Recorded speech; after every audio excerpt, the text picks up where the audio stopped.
Hello and welcome to a very special Father's Day episode of Destroy All Podcasts, a Godzilla podcast. Don't worry about the fact that Father's Day was like 2 weeks ago at this point. We are here to talk about the greatest father-son relationship ever put to cinema in Son of Godzilla. I'm your host, Ripley, and I haven't spoken to my dad in 2 years. Sage, hi, how are you, and what's your relationship like with your dad?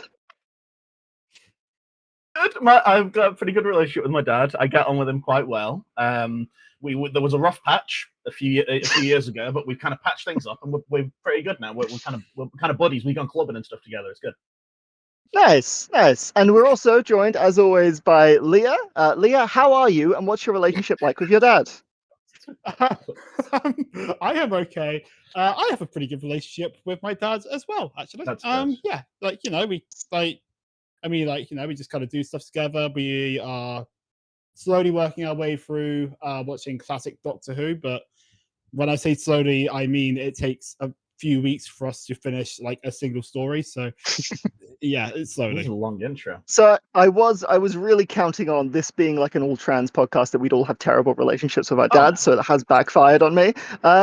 But I know what you're thinking, listener. That's everyone in the podcast, right? Right? You're wrong, idiot, dipshit. No, we have a special guest You joining us. Fucking idiot. Joining us from the £1 Movie Club podcast and from the Traditional Scrench stream, it's Trinket. Trinket, how are you? And because you're the guest, I'm not going to ask you about your relationship with your dad. Wow, I can't believe Hello.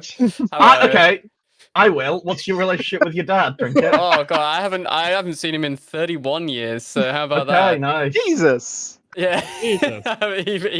He win. had an accident when I was 2. Oh, He hit the bricks. Oh, no, sorry.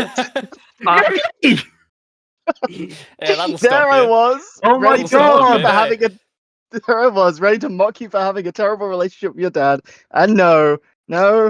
This Fucking hell. intro's really backfired in every way. Yeah, How are we all regretting doing? it. Yeah, okay, so that's Let's power through.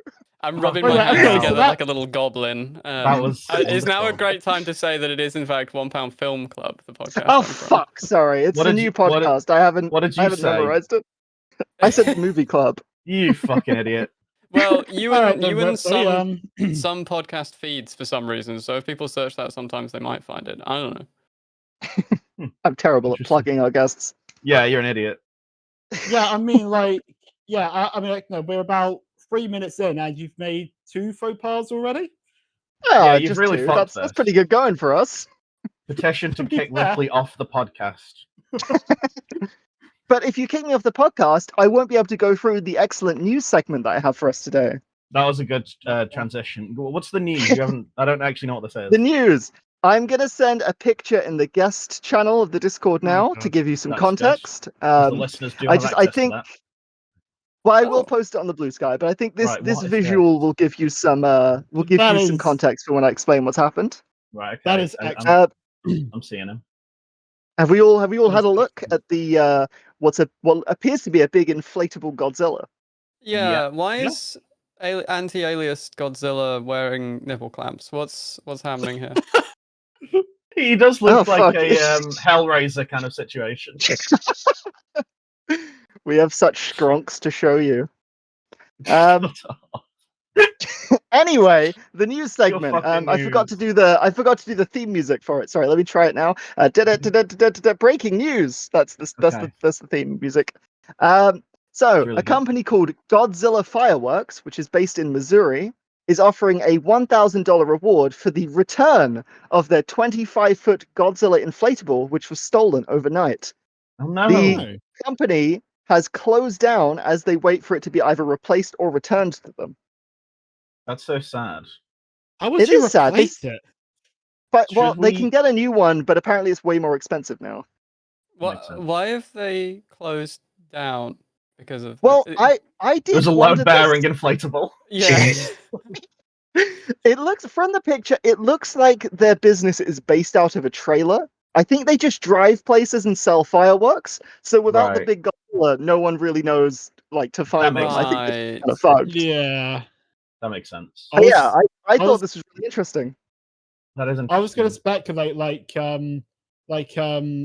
maybe like losing the kind of like giant inflatable Godzilla Maybe that's like made them lose all of their morale, and so they just can't find it in them to just keep on going anymore. I They sort have of no classed it will. as a sort of like tantrum. It's like, well, if you're not going to give us our Godzilla back, then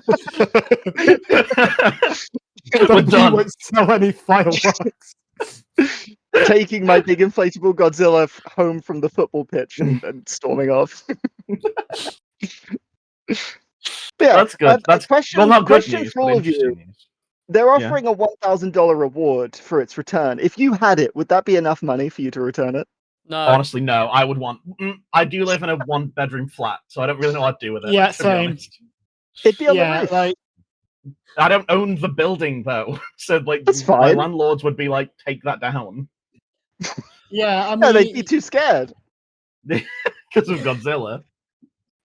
yeah, I mean, like I also live in a one-bedroom flat, but it is a flat that I own, but I don't own the building itself. So I could put Godzilla on my roof. Stick his head out the window. but- That's true. You yeah, could but do then what that. do you do with the Yeah. rest of the 25 foot. house? But I Oh, guess it's don't going say- really far don't out of the mention- window. Don't mention 25 feet to Leah; she'll get excited. Oh, God. I love that this gag just kind of gets passed around, like depending on who we want to say has a thing for feet each week. I just think it's funny. It's a little funny, to be fair. Shall we? 10 minutes into this fucking podcast, shall we start talking about the movie? Yeah, Well, Leah, you like to I talk about it, don't believe- you? Well, I believe, Ripley, you have a question of the week for us. Oh, yeah. it was about our relationships with our dads. That was my question. Okay. That was good. Yeah, it worked. That was good. Keeping the segment alive and well. Mm. Yeah, no, I guess Will so. we get Even to though you week didn't 3? announce- even though you didn't announce that was the segment, but okay. Okay, who is ready? Oh my God. Sorry, I've just touched my Godzilla toy. I think he's like melted in the heat a little bit. It feels so soft. Jesus. He's actually no, like it's Godzilla versus way Destroyer. squishier. Who is ready for a little bit of Destroy All in Education, open brackets, about the movie we're about to watch, open brackets, Son of Godzilla, open bracket, 1967, open brackets, yes, it is still 67. God, I can't wait to get out of this godforsaken year. Close brackets, close brackets, close brackets, close brackets. What's I don't get what's that. significant about 6'7"? I don't get it. What do you mean? No, What- you're not going to do this what- to me. No, what's the what? I don't get why you pointed that out. The date, Sage. What about it? The date is the 16th of. The date is the 16th of December, 1967. Exactly 67. 1 day from now. Fuck's sake. Fuck you.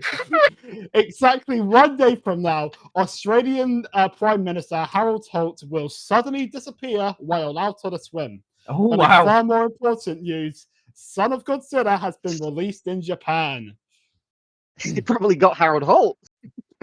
He got I tired think of he waiting. might have done Harold Holt. Yeah, but He wanted to walk. He wanted to try and walk to the premiere. He was, he was so hyped to see Minilla. Yeah, and like, who wouldn't be? So I would, yeah, I absolutely. I'd have feelings about it. We're gonna fight in this one, I reckon. Go on, Leah. So after King Kong Escapes was released, production was very quickly put into place for yet another island-bound Godzilla movie. So of course, since Toho's A-list crew, they were all working on King Kong Escapes, which is a bad film. The A-listers were working on King Kong good. Escapes? It was a good That is movie. correct. It was a good movie. That is correct, put Ripley. they That was put their Ishiro A-team Honda. on it. That was Eiji Tsuburaya. It was a That good may have been a movie. Kuro Ifukube. It was a bad movie, Sage. And I think It was a it's time good we- movie. Trinket, have you seen King Kong Escapes? I don't think I've seen that one. Ah, damn it! It's I'm really just looking good. at. I'm looking at what Akira Kurosawa released around this time because usually, from what I know, you can track where the budget for these went by what Kurosawa was doing. And he did. This is after Redbeard, so as far as I'm aware, they don't have any excuse because I think Kurosawa was gone by now. I It was think, a to be good fair, movie. Kurosawa, he's a bit of a legend. Like, I don't fault them for not quite doing as well with their budget as Akira Kurosawa. Oh no, because the thing about Akira Kurosawa is he would just blackmail them for the budget, essentially. He would start making the film, spend it all on like stupid bollocks like spray painting a field gold, and then not using that. And then he would just go away, go fishing when they had no money and be like, well, they can't afford to not finish the film now. They'll have to take it from somewhere. That's I such a love that. baller move. I love that. Right, okay. I am barely out at the start of this. I'm just going to keep on going. All right. so yeah. So while the A team, they were all busy working on The A team? the B team, they were all rolled out with Jun Fukuda, Sadamasa Arakawa, and also Masaru Sato returning to direct, lead the special effects, and also compose respectively. So is this Can the Can I ask same- a question? Yeah. I was going to. My question is, was it cruel of us to give the segment that involves pronouncing all these long Japanese names to the host that has a stutter? Were we kind of misguided in doing that? Because I feel like I'm being mean. I'm fine, don't worry.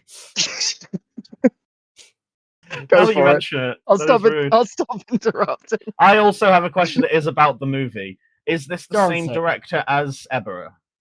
It is, yes, it is the same team as Ebera. That makes a lot of sense. Okay. Explain something at the end.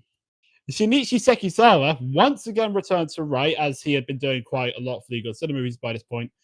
However, at this point, he was quite tired of course, actually writing for the series, and he was kind of running out of ideas for like further kaiju movies, which strikes me as odd considering just how many of his films, I think all of them, had a journalist as the protagonist. Pretty much all of them involved in islands with some level of blackface. You know, Eee. Yeah. He has one idea and he's sticking to it. Yeah. reports there of some is- blackface. Yeah, he loves it. Yeah. Tomoyuki Tanaka, the man who actually came up with the idea of Godzilla in the first place, and also the producer of the entire series, he then proposed the idea of giving Godzilla a child. Mm. Wanting to appeal to the He was going to date impregnate crowd, him himself. wanting to appeal to the date crowd, Toho created Minilla with the idea that the girls would like a cute baby monster. We do. He was right. Yeah, so Yeah. I was just going to ask. Of course, like we are all some flavor of girl. Do we all think Minilla is cute? Yes, I fucking adore him. I love him, but I am Yeah. gonna say I'm gonna keep it real with you, Prime Minister of Japan from 1967. This will not help the birth rate. Like, Yeah, they should have given Godzilla a sexy wife if they wanted to help the birth rate. True. Well, actually, I am going to touch on this a little bit. Or at least Actually, I am going to have a sexy wife. You're right. Male Godzilla in some way. Fukuda would then later state, we wanted to take a new approach, so we gave Godzilla a child. We thought it would be a little strange if we gave Godzilla a daughter, so instead we gave him a son. Yeah, I read this. What did he mean by that? what? Yeah, like what's weird about giving Godzilla a daughter? I don't know. I don't know why that's any weirder than a son. Yeah. Well, if he had a daughter, he wouldn't let her go out because it's dangerous. Wouldn't let her talk to boys. You know how it is. You can't wear that Yeah, that's to right. What go about stomping talk? in Tokyo. You have to wear a longer skirt or whatever. Maybe I don't know. maybe it's because they wrote. I do know one thing about this, which is that there is a cut of it that exists that I'm going to choose to call the "fuck that cunt" cut, which is Godzilla just being entirely mean to his son. Okay. I am going to touch on that later. So Yeah, I am going to touch on that later. maybe it's that. I can't. Oh, I like want to that. see that card. Yeah. Just to finish off with the actual design of Minilla, he was essentially designed to incorporate both features of a baby Godzilla and a human baby. That makes sense. Okay. So if Guess what you remember tantrums where and I said where the Godzilla dance came from a few weeks ago, it came from the Japanese I'm 60s pop culture doing juggernaut it. Osamatsu-kun. Minilla's face was actually modeled after a character from that manga as well. So like kind of the kidification kind of like of the entire Showa era, basically it all goes back to this fucking manga. I was going to say, sorry, I just thought of something that you said that they were considering giving him a daughter. In like at least 2 versions of like the continuity, like kid, like more kind of aimed at kid versions, Minilla is a woman or a girl. Oh yeah, that's true. Chibi Godzilla or Chibi Minilla is a girl. It's Chibi Godzilla's sister, and I think one of the old like cartoons, Godzilla something, Manilla's a girl. Oh, that's cool. Just thought I'd mention that. Carry on. Yeah, no, that's neat. So of course, since Minilla was quite small, his suit actor was a man named Masao Fukuzawa, or of course to call this man by his stage name, Machan the Dwarf. This guy is the greatest physical actor since Toshiro Mifune, I think, in Japan. Like, he rules. I was going to say he was like the you guys know Jackass? Yeah. He was the wee man of the time. Fucking hell. I thought you were going to have something actually insightful about him to say that. No. I don't know anything. I thought you were going to be like, he appeared in Jackass 2, the movie, or something. You think I know anything about this guy? This random Japanese actor from the 60s? Hey, he rules. He seems great. I got nothing against the guy. So he was hired due to his ability to play act, and of course to also give the character childish ambience. He succeeded. He was also capable of performing athletic roles and also flips inside the thick rubber suit. Yeah, doing Sorry, I don't remember that. He did roll. Did he roll? He rolled, I think. He did quite a few roles, yeah. I don't know if I want to see him do a flip so bad. What? How? So that's kind of it for the so that's it for the kind of like pre-production stuff, I guess. So let's do our one-word review, shall we? I would love to do our one-word review. I would love to go first because I have some strong thoughts on this movie. Okay. Sage will be the first to arrive. Why have you said it like that? I don't know. I just wanted to make a Top Gear reference. Right. Okay. Great. My one-word review is maternal because watching this, I felt so maternal for Minilla. I love him. He's my little son. Generally, I think this would have been, if this was like a 45-minute short film, like a silent film with basically no dialogue. It's just like Godzilla and Minilla, like playing and then like learning a lesson and then fighting some monsters or whatever. I think it would have been like a 10 out of 10, genuinely. The human stuff really drags it down for me. There is some stuff in this that I think is so boring. However, it's not bad enough that I think it ruins the movie because, and I think Ripley especially will hate me for this, this is my second favorite movie so far in the franchise. What the fuck? That's wild. I can get that you like it, but second favorite? Yeah. King Kong vs. Godzilla is first. Jesus. Ever or Rodan is probably third. This is my second favorite. I loved this movie. Okay. Again, there's a little bit now and then with the humans where I'm like, I don't really care about this. But the stuff with Godzilla and Minilla, it is so charming and just lovely to watch. It made me feel quite emotional. It was just there's like very low stakes. The enemies of the movie, like the villainous kaiju, they're not really a threat. It's just like a low stakes, like hangout kind of movie. There's some slapstick. It's just good vibes. The ending is really like quite beautiful. I loved this movie. Yeah, okay. Interesting. I guess I'll go next. My words, I'm actually going to withhold for a bit because I want to kind of build up to it. So I asked So I start my review by basically asking, objectively speaking, is this a good movie? Yes. No. Okay. Godzilla feels like an entirely different character from just like even the movie before this.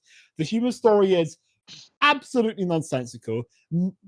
Minilla is, he's pretty cute sometimes. Normally he's absolutely hysterical, and at worst he is irritating. But unlike King Kong Escapes, this is the type of bad movie that I can get behind so much. I had a lot of fun watching this. Oh yeah. How the human story just escalated out of nowhere was hilarious. Minilla is again hysterical. I had to pause the movie because I was laughing too hard at points. Both of the villain monsters, they were both legitimately cool and they were operated incredibly well, and I will get into that later. Yeah. And it was nice seeing Godzilla kind of complete his transformation into an all-loving hero. This is we've seen that development going. He is now a hero. I just think He's that's a good really cool. guy. I like him. Yeah. Ripley. I was going to say, Trinket, do you want to give your one-word review next? Sure. Well, I've got. It's quite a long word, I'm afraid. My one word is. In 1954, Ishiro Honda released the seminal work Godzilla, and it was a great year for Japanese cinema because Akira Kurosawa released Seven Samurai this year also, and it is nice to see that Japanese cinema has come even further in the 14 years hence. But if you really want to make me shorten it, I will say delightful. Okay. It was an unorthodox approach, but I respect it. I enjoyed it. So you enjoyed the movie? Yeah, no, I mean, so I have seen this one before. When Ripley, when we were coordinating me coming on, I was like, I want Son of Godzilla. I want the fella. Give me the fella. The charge. And I came on expecting to defend his honor against the hostile hordes of the host of this podcast, and I'm so glad that actually there's someone else who likes him. Yeah, at least one person. Speaking of hostile hordes. Go on. No, okay. So I've been on record about Minilla in the past. I've said things like, I want to kill that chud. I want to hit him with my car. He's a disgusting freak. I want that cunt dead. Things of this nature.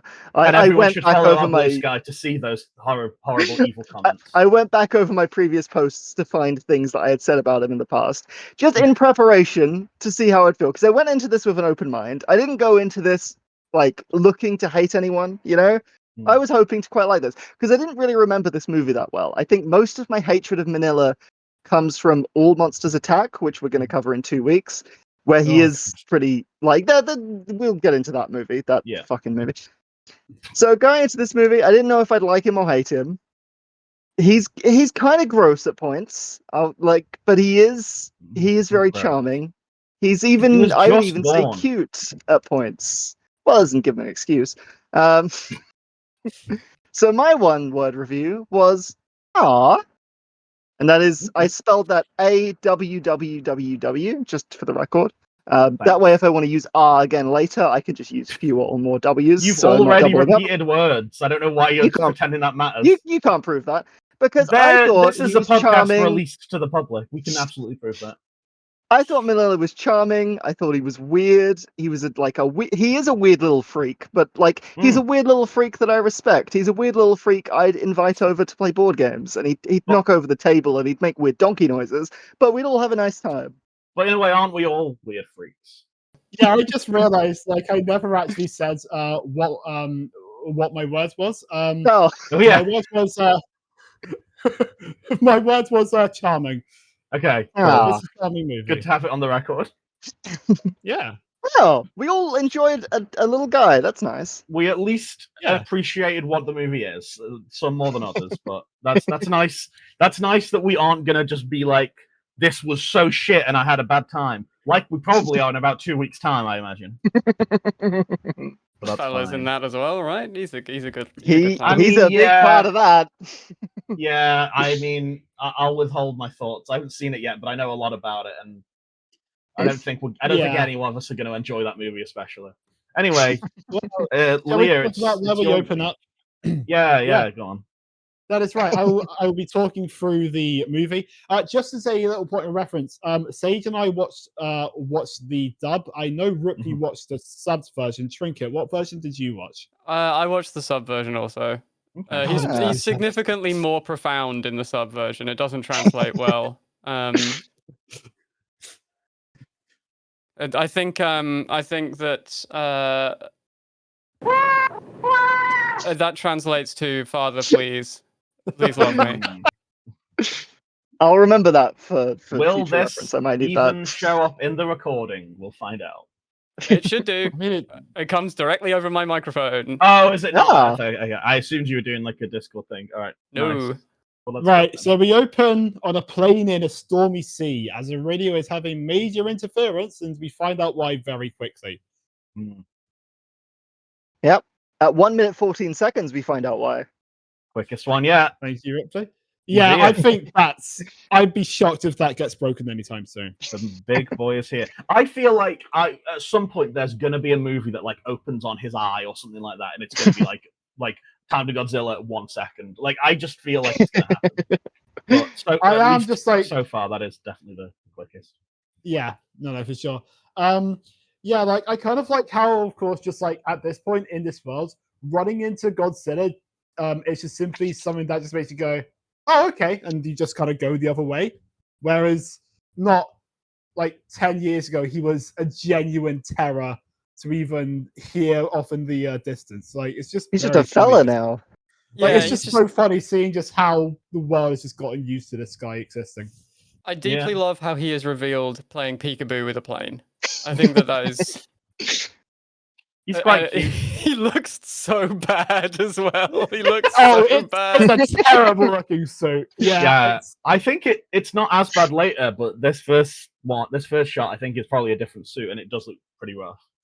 I was Well, I mean, this actually, moment had me worried because I know how budgets on these kind of things work, and I know that if you know you don't have the budget to have Godzilla for like an hour of your movie, you put a glimpse of him at the start so that people don't get bored. So I was very prepared to not see him for a long time after this. I was thinking that. Yeah. Well, I mean, actually, Sage. For this film, there was a new suit made. This one is the biggest of the Showa era in terms of its size and its girth. This was done to give Godzilla a Don't talk about Godzilla's girth.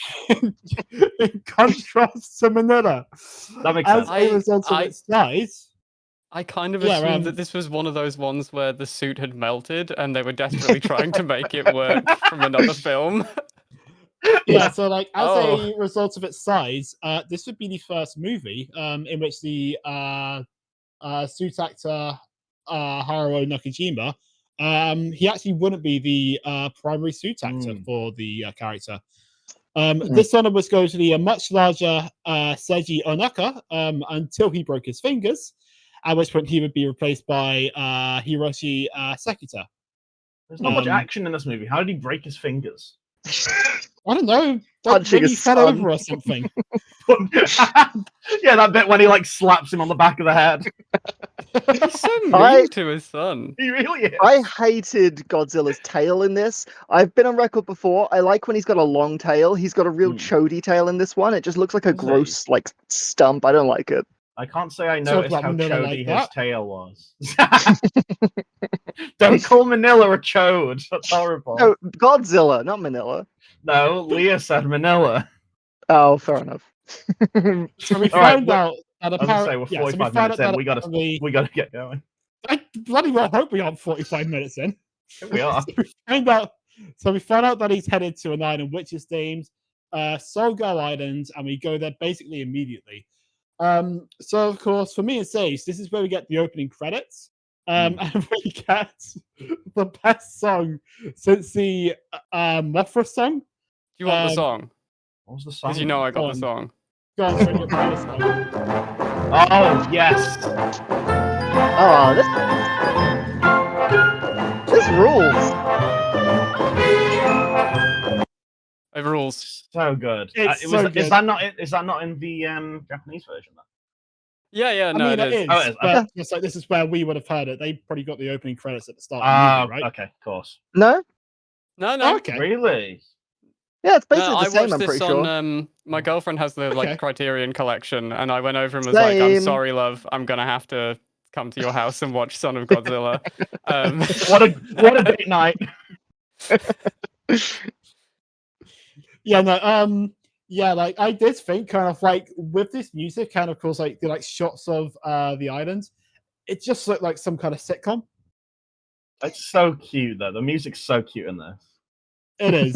So right, yeah. So we then come back to the islands, and of course we see our man, the one, the only, Kenji Sahara is back, everyone. Yes. There it go. Our goat, Kenji Not had him Sahara. for a while, Yeah. have we? No, yeah, it's been a while, but yeah, no. So he is, yeah. So he's checking out a tower, and there's another guy who's there, and he's annoyed because it's too hot. And I'm Mood. thinking, buddy, Relatable. fucking same. Yeah. To be clear, so he listeners, does it's the a heat wave right now, and it's fucking awful. Yep. I mean, we're 37 near the end of it. degrees. It's not good. Hey, that's 37 what I for had you. yesterday. Jesus, man. That's been what I about had It's actually yesterday. normal here. It's normal here. I live in like a weird microclimate that I think is controlled by like men in a tower in the Godzilla universe. There's a, It's actually like 20 degrees here, but everywhere else it's 37. So Sounds so nice. There's a great bit later where someone is relieved later in this movie, and they specifically say it's cooled down to 37 degrees. And I was looking at the temperature as he said that, and I thought, don't you dare be happy about that. I'll kill you. Listen, it should be stated, because I don't want any Americans listening to this and going, "Oh, British people are so, they're pussies for 25 degrees isn't hot at all." Right, fuck off. British buildings are made to keep the heat in. Okay, there's also 25 degrees here is much worse. Yeah, no, like I've been in LA, the hottest it has ever been. Last time I was in LA, it was like I think 43 degrees, and it was fucking easy. I was tanking it because I'm used to British summer.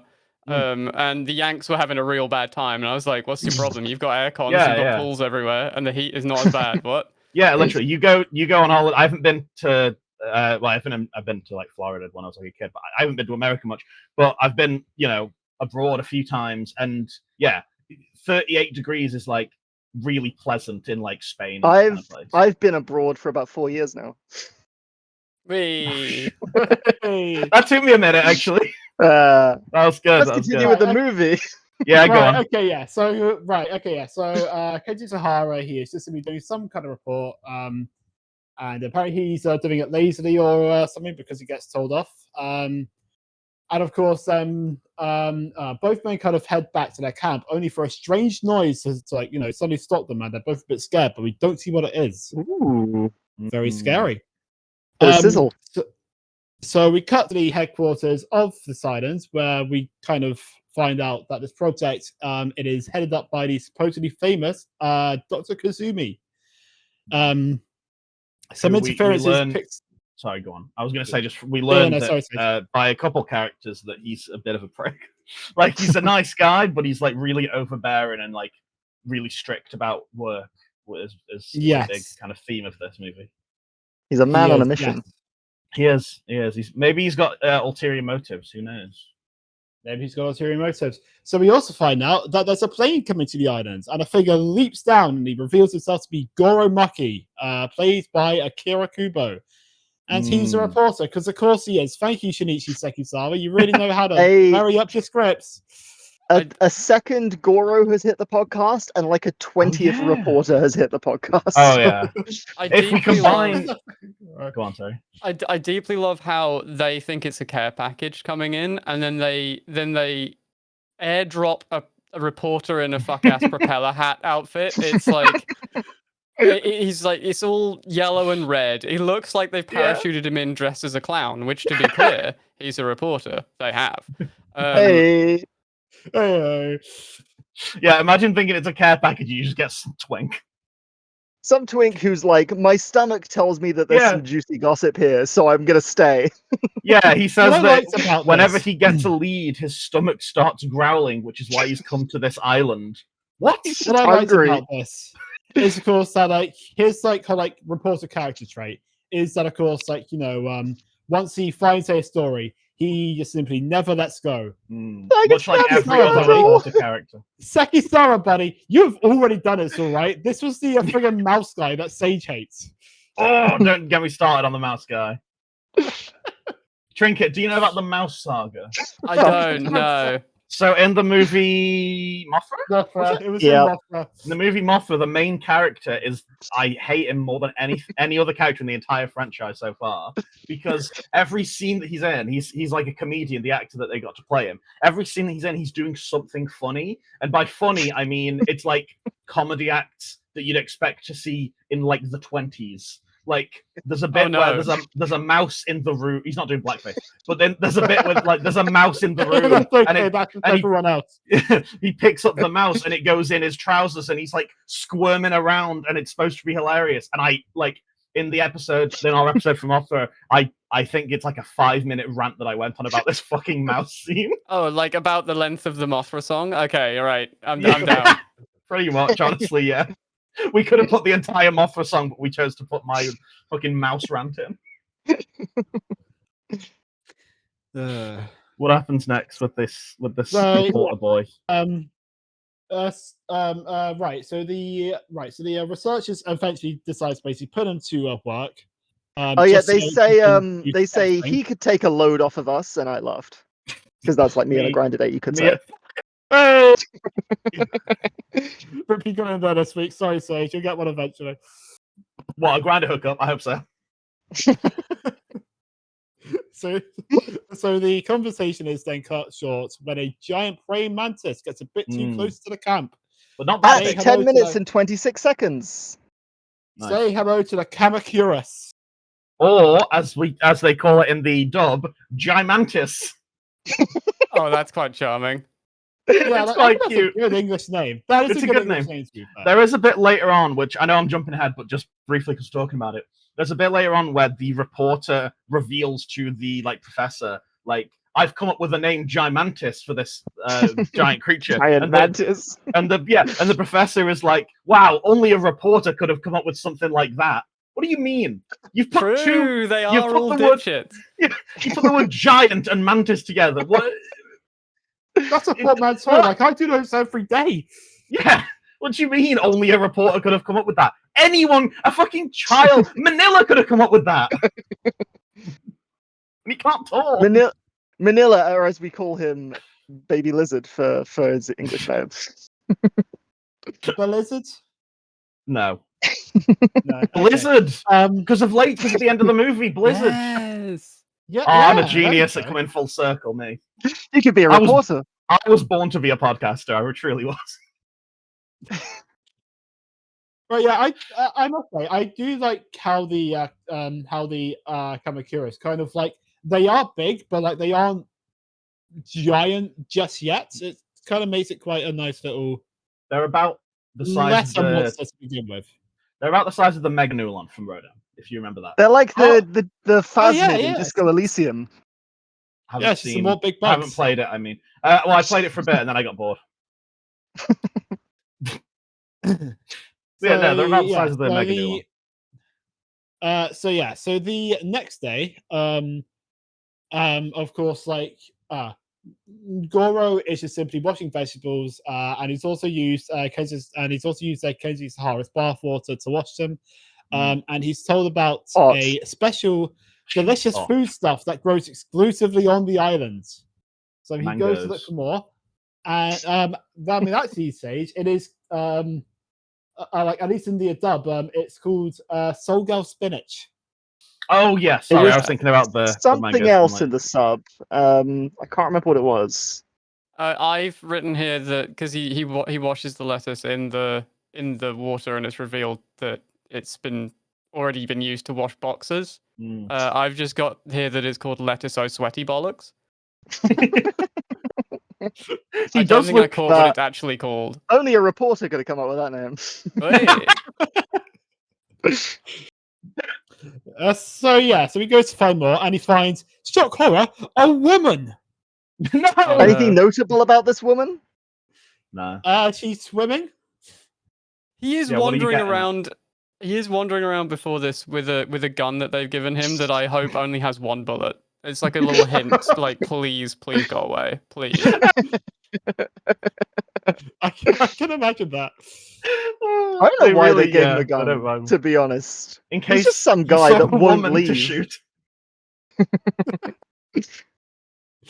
Luckily, he doesn't shoot her, does he? Yeah, Good manner of speaking. Yeah, no. So his first instinct is to basically work out if he isn't hallucinating. Like he thinks he's hallucinating to begin with, which I thought was a bit funny. Me whenever I see an attractive lady, you know. Yeah, good one. That's Thank right, you. Sage. We are all hallucinations. Great, Hey. good one. That was good. So yeah, so that's dinner that night. Of course, like Goro wants to know what's actually happening. So he asks a single question, and of course the professor immediately goes, "Stop asking all of these questions." They do not fuck with this guy at all, do they? That'll really stop him. don't. If there's one But thing no, that you so can they- do to tell reporters, it's say, stop asking questions. There are Good two point. gargoyles in your path. One of them doesn't want you to ask any questions. The other does not want you to ask any questions. What do you do? I would keep asking about this woman, I think, in this scenario. Can I just say that one of the things that he does immediately upon seeing this woman is pull out like an instant camera and try and take a picture of her swimming. Just like the first thing he does, I'm gonna get a shot of that. It was the 60s. Women were Get away very with it. rare. There was Women only were one rare. woman for every 10 men. It turns out that this experiment is to control the weather itself. They would Mm. They got attempt to freeze the entire island. They got a Batman and Robin machine. You know, the machine from Batman and Robin. I don't have a This clue is Yeah. what it is. Good, really good joke there, Ripley. This is where the all of those Americans are like terrified of the HARP weather station. I think this has entered their consciousness somehow. That's why they're all So, yeah, scared of so- weather balloons as well.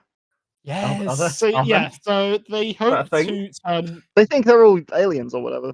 It's Oh, okay. Chinese Yeah, yeah. spies. Yeah. That's Yeah. the Alright. nice The place. only thing I am for my sins an airplane autist, and the US spent billions and billions on a jet called the F-22 Raptor, and the only thing it has ever shot down is a balloon, which is so fun to me. Is that the one? That's is that the hilarious. one? Sorry, Leah, we're really going off No, the rails. that's on fine. this It's fine. one. Is that the one that they did a tweet about it like a couple of years ago, and it's like It was huge news when this happened. don't 'cause it get was in the it was way the of this big- because you'll die, and it's like a video of it like shooting 1,000,000 missiles. Is it that one? Probably, yeah. Like they love that thing. They do that I every hate couple that of country, weeks, man. so I hate that country. So the so the hope from this experiment is that it can basically turn kind of just like inhospitable wastelands into essentially livable areas. So of course, like they say, they could turn the Sahara into a habitable place. They can turn the Gobi Desert. They can turn the Siberian wastelands.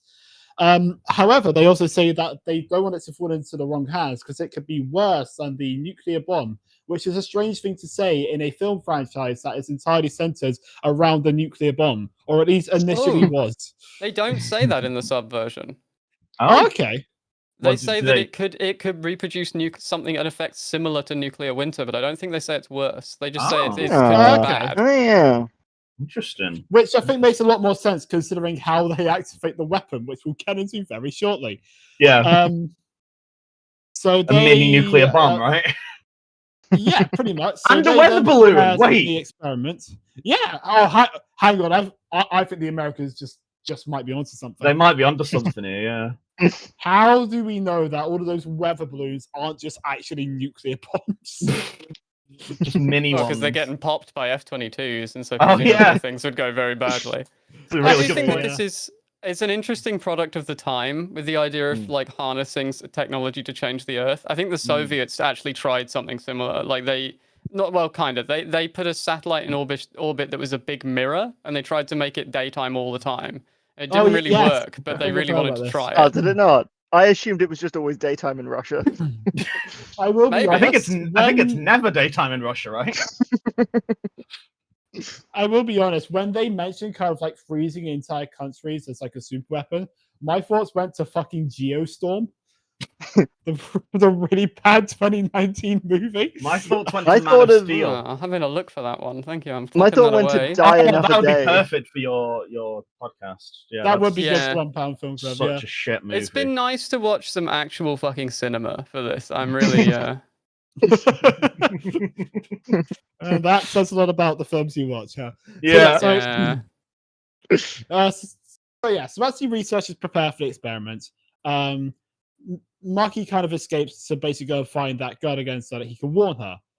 He is unable to find her, and essentially how this whole thing works is that they release a freezing unit, right? Which like kind of like cools down all of the air in a certain radius. Then they fire like a nuclear isotope at it, and that just makes it snow. That makes it But cold. that's what's meant to happen. Yeah. Sounds risky. Meant to happen. Oh, I was going to say, sorry. The bit where what's the reporter guy's name? Sorry, Goro. Goro. That would be Goro Maki. Yeah. Yeah. So when he's running onto like a cliff. It's blatantly the same exact place that they filmed the Godzilla scenes in Ebera. Like you know when the reporters are like jumping down a cliff and then they find Godzilla asleep in the cave. It's that same exact location. You can tell they haven't attempted to change it in any way. It's they even shoot it from the same angle. It's blatantly the same exact location. That's awesome. There's a lot of doing the same shot again as well, and then flipping it back the other way that I really like to make him look like he's going further. I was like, yes, so good. Perfect. It's so 60s, isn't it? I mean, like, look, it's better than we had in fucking Godzilla Raids again. Oh my God, that's still the worst ending of any of the films we've had. So far. So the experiment goes wrong. And essentially, when the radioactive capsule is released, the interference pops. The interference pops back up, which essentially forces the scientists to detonate it early, which causes a radioactive storm to strike the island and also a massive heat wave. Yeah. How did these people not die? At this point, I was like, is this going to become like Threads? Like, is this movie just going to be like people like slowly dying of radiation poisoning in like a building? And then I it just think ends. that's what happens after the credits roll, to be honest. Oh, for sure. Yeah, it would have to. Yeah, no. Yeah. I don't know, Goro, don't fuck about with it. Like, I was just doing Chernobyl lines to myself during this point. So the guy who hates the heat, he basically starts considering killing himself. Mood. Yeah. And also, me this week, by the way. So of course, like, I should say, back when I was watching this, I did say to Sage and Ripley, just like, there is a character in this that I personally identify with, and it is this guy. And I'm surprised that you didn't think that was what I was going for. At this point, but by the time you said that, I had already forgotten a lot of this movie because I watched it a few days before you. That's fair enough. So a full-scale check on the equipment is basically carried out, and of course, Maki and the professor encounter a Kamacuras, which is now a lot larger due to the radioactive storm, and they basically run away. They are they start digging like Mechanicon. They do start digging. They don't have any dynamite in their chest. Kong could never do this. Kong could never do this. And luckily, we have these anyway mantises. Because it's a bad movie. No, it isn't. It's a good movie. Also, how are we pronouncing that name? Because I thought it was Kamacuras. Is it Kamacuras? It probably is Kamacuras. Okay, cool. That wasn't me criticizing you. I just wasn't sure. That's the Japanese. Yeah, no, fair enough. So they are digging for something, and they find an egg. I also want to say, egg.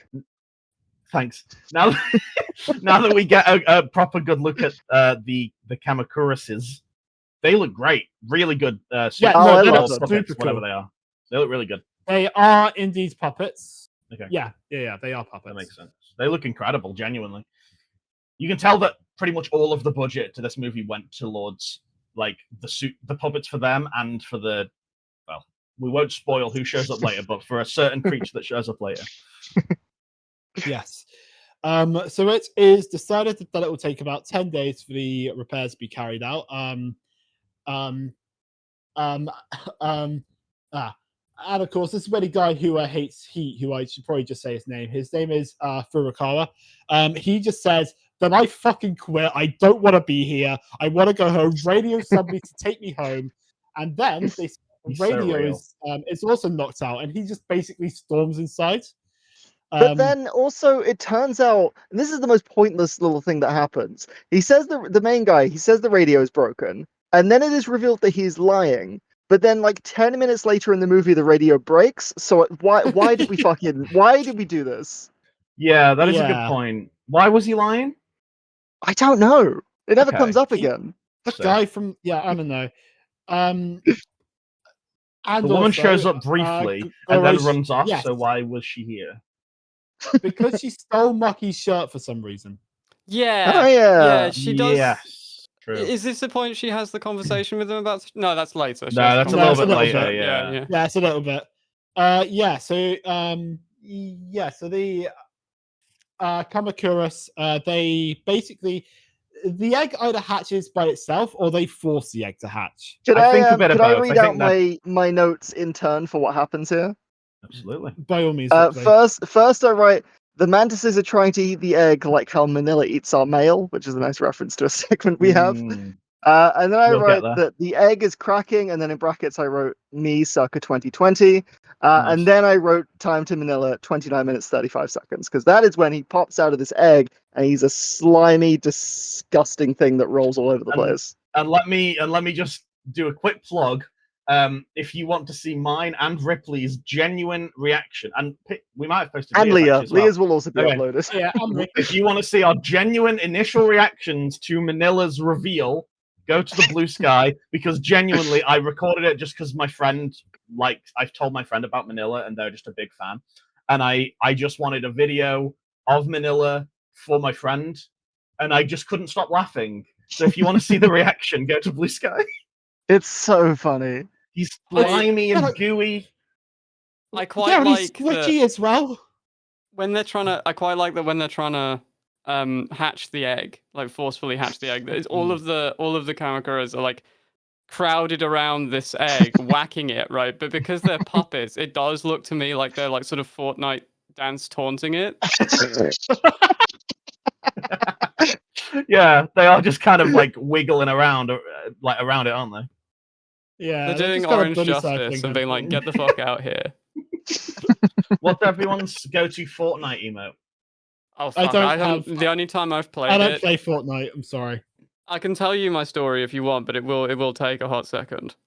Go Yeah, on. go on. I mean, So I can't promise I won't cut it out, but sure. Oh yeah, no. So the one time I played Fortnite, I played it for like one night, and I parachuted into this one area, Not and four? for some reason, there was just a guy there called Neymar who, if you went up to him, blew an air horn at you or dabbed. And so what I spent the entire night doing was downing children, carrying them to Neymar and yelling, "Feed them to Neymar," and Neymar would blow a big horn in their face and then they'd die. And I got a bunch of friends requests on Epic Games. I was like, what the fuck? And it turned out that I had accidentally years and years and years ago picked the name that is now picked a username that is now like quite popular K-pop star's name. Oh, okay.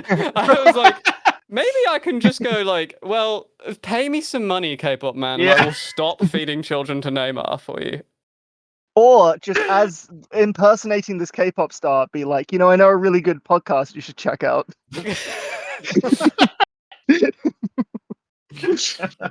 K-pop fans are relentless. If you get them onto your podcast, they will never let go. No, I'm sure it would go very, very well for me if I pretended to be an Asian man. Yeah, I don't think there's anything problematic about that. Also, I think K-pop stans are also like terrifying. If you make a single joke at their what's the fucking word I'm looking for?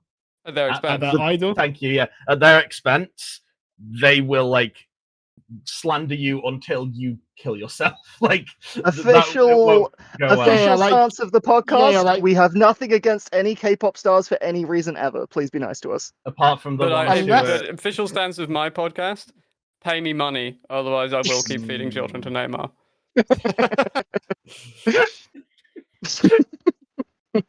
In real life, it's not you don't even play Fortnite anymore. So we go back to the camp, of course, in which it turns out that the guy who hates the heat, he has gone postal and is starting to run around with a gun. Relatable. Yeah. Honestly, that's genuinely how I felt today. The heat wave the heat wave was at its worst today here where I am, and I genuinely at one point I was working from home today. I had two fans on me. They were doing absolutely nothing. I genuinely felt like angry. Like, I was genuinely like, someone in my group chat said like a slight joke at my expense, not anything mean, just like a very small minor thing where it's usually it would just be like, you know, a good one or whatever, and I genuinely replied like, I'm sorry, I'm not in the fucking mood right now. I was so pissed off when I was warm. So who yeah, shows so up you- now? Godzilla? It's a big lizard. It's a big lizard that's not Minilla. Yeah, so it's He's a small lizard. Yeah, so essentially, Furukawa, he basically tries to swim off the island because he's that desperate to leave, only for a Godzilla to show up, and he just goes, "Oh, for fuck's sake!" This guy's having the How many- worst day ever. How many times do we have to teach you this lesson, old man? So yeah, so essentially, Godzilla comes across the Kamakuras, and it's kind of mentioned. Okay, so I guess he's probably Manilla's dad then, but then who's the mother? Don't worry about it. Used to say.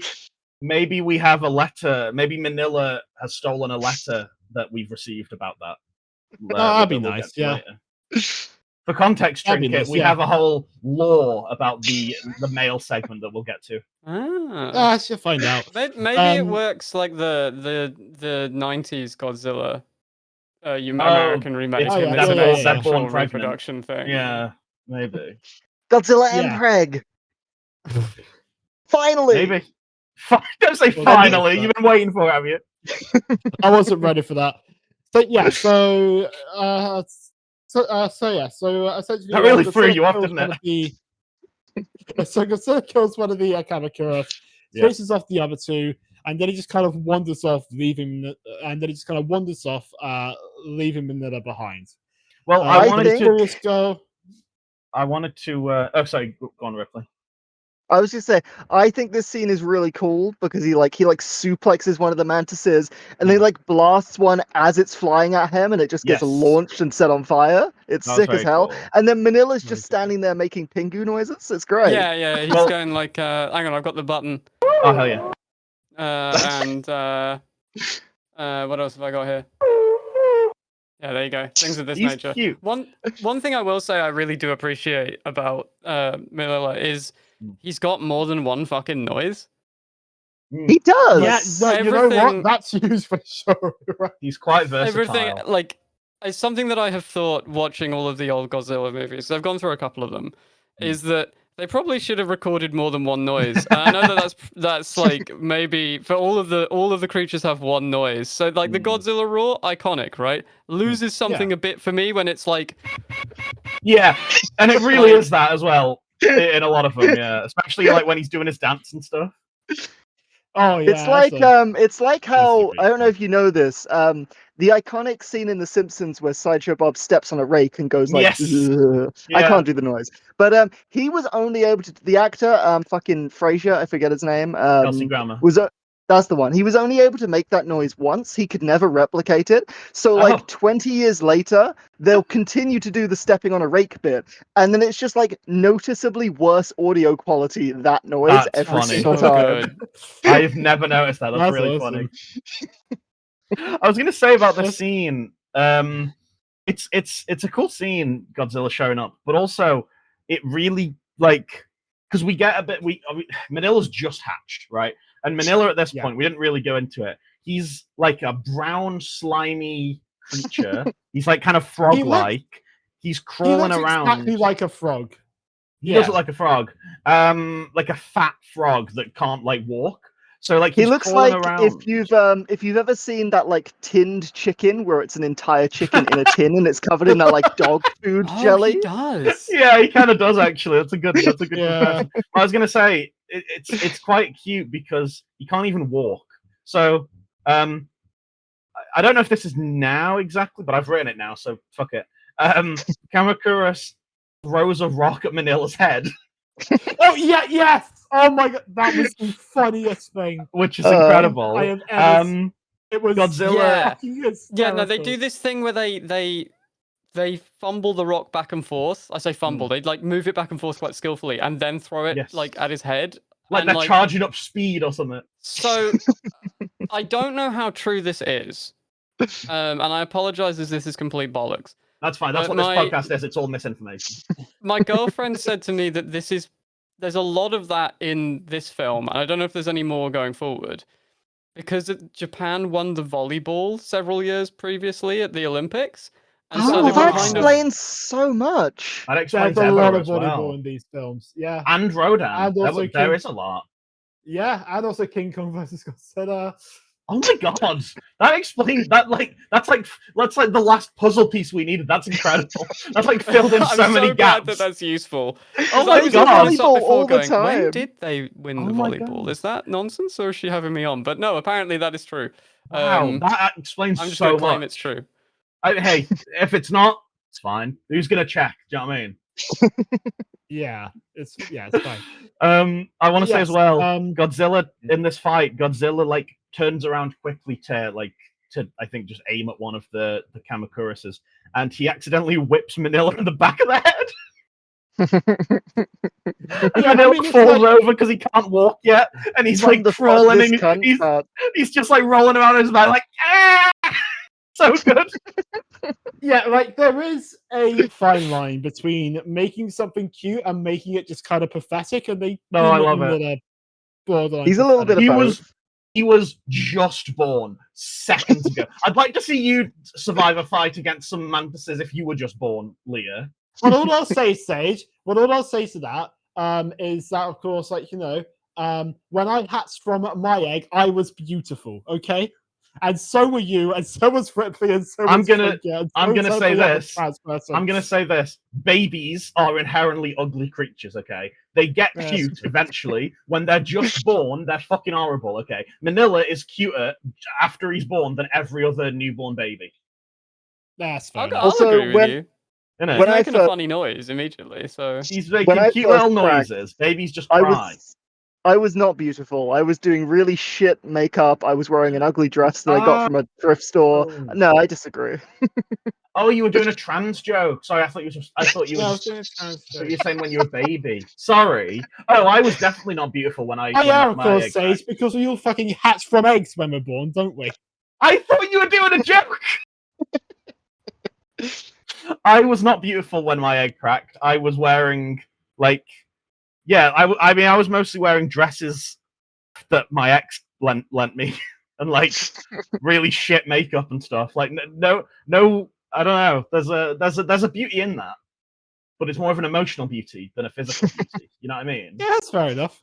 That's fair enough. Can I? What a poignant podcast we have. Move on now? We do. Okay. Can I move on now? You started this. Can I move on? You started this bit. So the mysterious girl shows up, and she feeds Minilla some kind of mango. Which I just want to, and I'm so sorry to interrupt again immediately. I am sorry. I will let you get to the, I also to the something plot. to say. But I have something to say. This one scene is my favorite shot in cinema, and I'm not joking. I used this fucking image of baby Minilla opening his mouth, and the woman is like standing there with the mango. I use this one picture of Minilla as like a reaction image daily. It makes me piss myself every time I see it. It's the funniest thing I've ever seen. He's so fucking cute and stupid looking. I just wanted to say that. I love him so much in this scene, especially. I've been using pictures of him as reaction images with a mate of mine for every time I'm gasping for a pint for a really long time. There's a bit where he sits down and he sort of opens his mouth and goes like, oh, at one point. And like, we've been using that as shorthand for fancy a pint for a very long time. Minilla really does unite us as a people, doesn't he? He really does. He's really like does. 6'7". I think it's wonderful. You know the videos where there's people like on holiday and they go He's a bit taller. All right, fuck you. God. No, you know when people go on holiday. No, I'm not done. You know, people go on holiday and they don't speak the language, but they'll see people and they'll do the 6'7" thing, and then the people do it back. It's beautiful and it unites us. Go on, Leah, carry on. There's a better way to unite people, but I digress. Yeah, no, I just like the scene because the girl throws the fruits, and of course, like when it's in the air, it just kind of turns into just like. It just turns into just like an orange circle, and like that is what Minilla eats. Yeah. You He are, loves his you He's are like Pac-Man. severely doing her a disservice by saying she merely throws this. She fucking Cy Youngs this fruit. It goes about a mile. It's It really crazy does. how hard that broad can throw a fruit. It's And- insane. And accuracy as well. Like she That's got it true, in his yeah. mouth. He didn't like have to move out the way to eat the thing. She aimed and hit, like got into the mouth. And I know it's a big goalpost, but he's far away. That's true, yeah. I like as well so that yeah. every time she tries to summon him, and this is the first instance of it, she does. I've written in my notes, she sings a funny song at him through a Pringles tube, but like she's just going like out of her like hands that she's cut like a big Pringles tube. It rules. Yeah, it's great. Oh no, yes. Yeah, so Yeah, she does. yes, yeah. So at this point, Godzilla shows back up, and he just kind of lets Minilla kind of go with him. He gives him a lift on his tail. Just by grabbing Godzilla's tail, I would and then the probably. music starts playing, and it's a very cute moment. I think if I turned up and the babysitter was doing the feeding my son 20 Haribo from the bag thing, I would be getting out of there with him sharpish also. But would you give him a lift on your tail? If I had one, sure. Okay, yeah, good.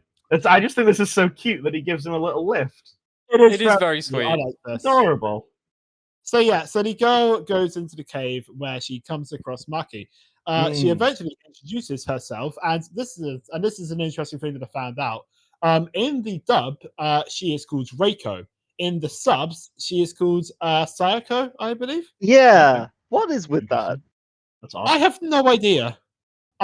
Yeah. So of course, like in my notes, I have got her as Reiko purely because I didn't find out about it till after I finished watching the movie.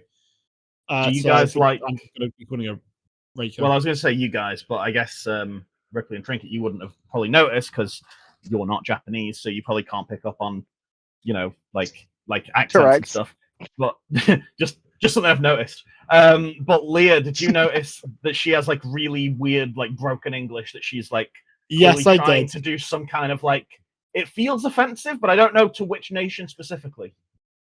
I don't think it's meant to be like a race thing. I think it's just meant to be like she never had like formal education. Oh, okay. Which is Well, weird because we later learn her dad was a scientist. Yeah. Well, Cave woman brackets Japanese. Is that the idea? I guess. Yeah, the pretty cave. much. Maybe. Yeah. Well, the I've written down exactly what she says because she meets with Goro and she's got his red shirt and she says, "Boy, never wear red shirt like this. Maybe you girl." So That's maybe pretty much rough, what she broken English. says in Japanese as well. So from Yeah, maybe you wear Yeah. red shirts. What are you, a girl? maybe more than Yeah. one egg is cracking in this movie. Yeah, no, it was weird that she like really wants to like force femme Goro, but I thought that as well. She keeps Yeah. making reference to You how go- girly he is. She's essentially going like, "Come on, you big girl's blouse. Like, stop wearing red." What the what? Wow, Goro, is that- your is that- eyelashes. Did anyone ever tell you your eyelashes are so long and beautiful? Can I you'd pick your look nails, so Goro? you'd look so cute in some eyeliner. this is what I am also constantly told. Yeah. So it turns out that it's a lot cooler in the cave, which is how she survived the fucking radioactive storm. She just hid She was in in a a cave. cave. She tanked Do you, it. think, do you think she did it like Jesus style? Was there like a rock in the way, perhaps? I can imagine that. I do think that is how Sekisawa thinks like radiation works, so I can absolutely believe that. Yeah. Kind of. Um, Like you do lose a lot of it very quickly through the ground, so you could Yeah, fair enough. theoretically do this. Do you reckon? Yeah, I think it's that actually like backed up by science. Fair enough. depends was how making deep into fun the of it. cave you were, I suppose. I guess it is a decently Yeah. big cave. There is so- there is a bit kind of around here where she's put on his like red Hawaiian shirt and she's tucked it into some white trousers and she's wearing a big hat. And I Yes. think it was nice to get boy moda representation in this franchise finally. Okay, so you say that. I said that she puts on the monkey do Luffy fit. It is uncannily. I need to Like look up One what that Piece is. man. It's from One Piece. it Leah is must One love that Piece. reference. Sorry, I wasn't actually listening. What was that? I said she's wearing the monkey do Luffy fit. Right. Oh yes, yeah. No, I do love that reference. I fucking love One Piece. Did you see Leah's eyes light up when she heard the One Piece reference? Yeah. Once Godzilla made landfall, like he basically just like leveled the camp for basically no reason whatsoever. Like it felt kind of personal. Like it felt very personal. Yeah. Well, good they on usually him. nuke stuff. He doesn't like that, famously. True. Yeah, I guess so. He's got his nuke sensor. Yeah. Yeah. So Goro and the girl, they both go back to the camp, and they basically say, "All right, guys, let's all go to the cave because it's a lot safer there, and also it's cooler." And so, like, the guy who And there's too had many a fucking psychotic giant break because mantises. and also there's too many giant mantises, and maybe there's a spiger or a kumonga. Who knows? Yeah. They call Ooh. it. In the dub, Kumonga is called Spiger, which is maybe Spiger the spider. like I quite liked Oh. Gimantis, but Spiger is awful. That sounds terrible. That's nothing. sucks. Where does that? It's in it, yeah. You just replaced a letter.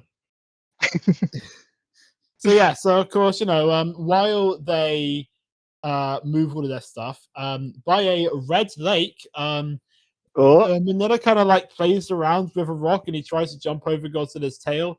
Well, and then he hang gets on. pulled Right, I over don't know and why then you're skipping over Peak, okay? I don't know why you're focusing so much on the plot of this movie when the story of this movie is Manilla's beautiful relationship with his father, okay?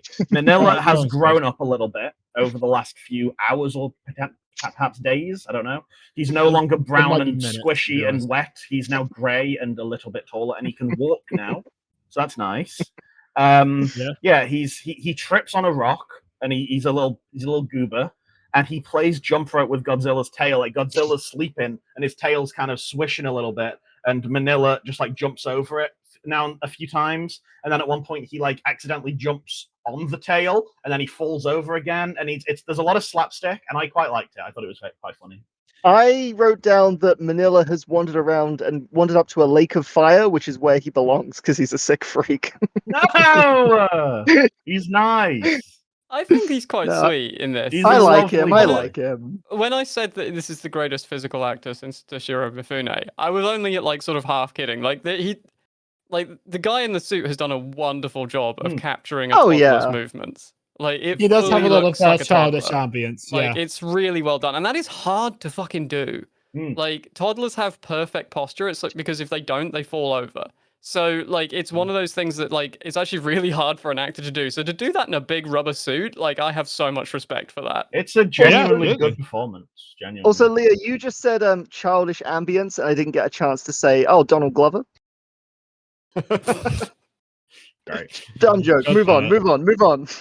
No, we're gonna really drag this out to shame you. So Minilla comes across Maki and Reiko, who of course then feeds him again, and he's definitely besties with them. 500-yard dunk into his mouth once again. I don't think she Nothing but dunks net. it. I don't think It's she dunks crazy. it, to be clear. I think she should have dunked it. That would have been a great movie. That would have been So the parents scares them off, which of course very naturally, very naturally forces Minilla to start making donkey noises and throw a tantrum. Yeah. There's And all a these great emotional bit during noises. this. There's a great bit during this where like they knock some like rocks down and it falls very ominously, and we focus on it falling down like it's going to cause a landslide or something, and it freezes on that shot, and then it just cuts back and nothing happens. So what happens then is that essentially outside of the cave, they've all come down with a fever. Well, hold on. You're skipping over Peak again. Godzilla drags Minilla by his tail, and I just think it's cute while he's having a tantrum. That was a little cute. You're This is where I focusing start so to get much on the demons. You can see the like fuck that cunt cut is still in here in effect a little bit because Godzilla is mean to Minilla a lot. He is. Like, they kind of do develop over the movie, to be fair. It's a real Kratos Atreus relationship. Maybe I haven't played that game. I'm gonna say So Reiko says that the best cure to their fever is the red water. And of course, she can go and get it fairly easily, which is of course great because of everybody who is kind of like still conscious. She is the most physically capable. And of course, she has the most knowledge about the entire island. However, she is a woman, so she needs a man to go with her. So that's why Goro Maki steps up to be the real hero of the picture. It is true. We're incapable. We can't do things for ourselves. Yeah. I mean, I couldn't go to a lake and get some water. I'm actually only allowed to do this podcast because my boyfriend has stood right next to me in silence. Cal, do you want to say hi? No, he doesn't want to. You all sorry, say this. Sorry, sir. But the water. Am I correct in saying the water is the same water that Minilla keeps doing the atomic breath into later? Yeah. I wrote that down. Because Good point. I don't think she's that capable in this instance. If that's the case. Not only has Minilla been blowing his little rings into it, Godzilla does a full atomic breath directly into the water to demonstrate it to him right before as well. So that is fully just as irradiated as you can get. Yeah, hey, if you got radiation sickness, you know what'll cure that? Heavy water. There you are. Can't have to deal with that. And Minilla does it as well because he does his little rings. Because the next scene is just little rings, and I guess I'm just the Minilla goat, the Minilla fan. You're kind of like the Minilla fan, yeah.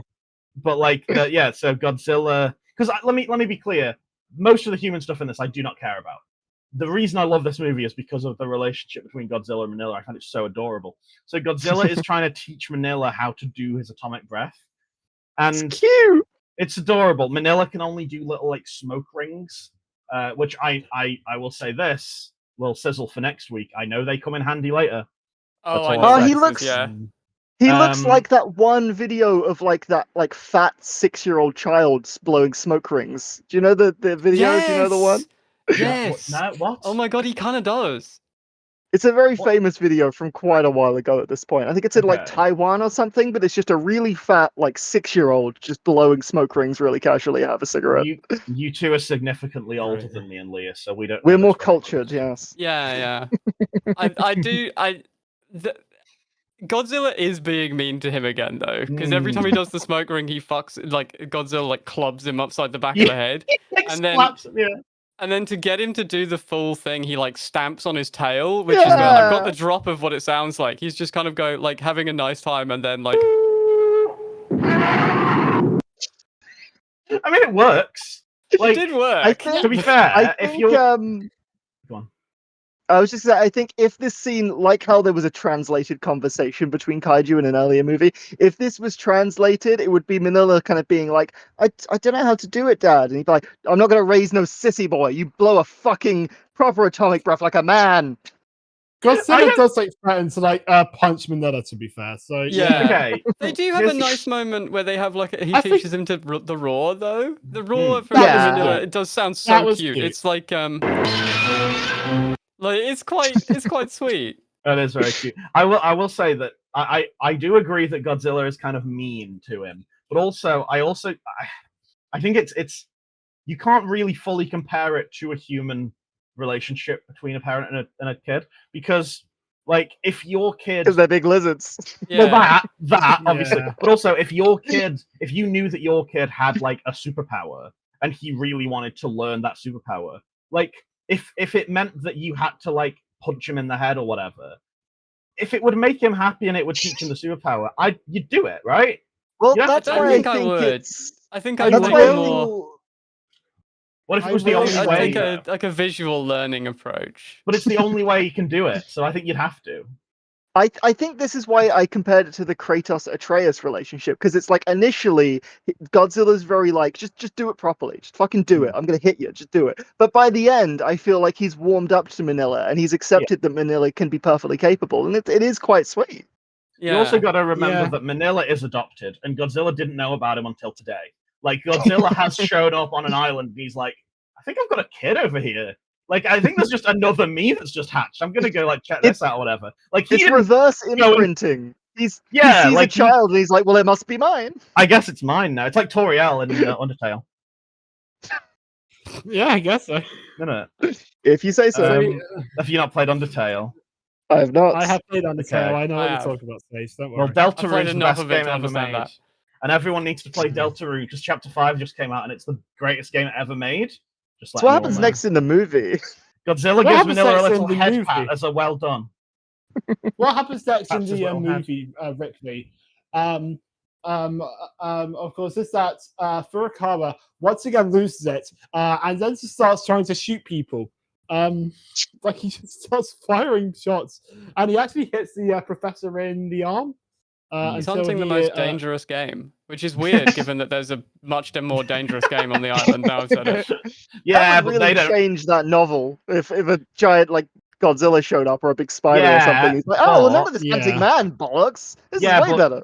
But Godzilla doesn't have a machine that can change the weather, so in a way, man is still the most dangerous game, isn't it? Yeah. Oh. So it seems that the heavy water worked. However, Reiko decides to get some more medicine, only to come across, I think, the final Kabakuris.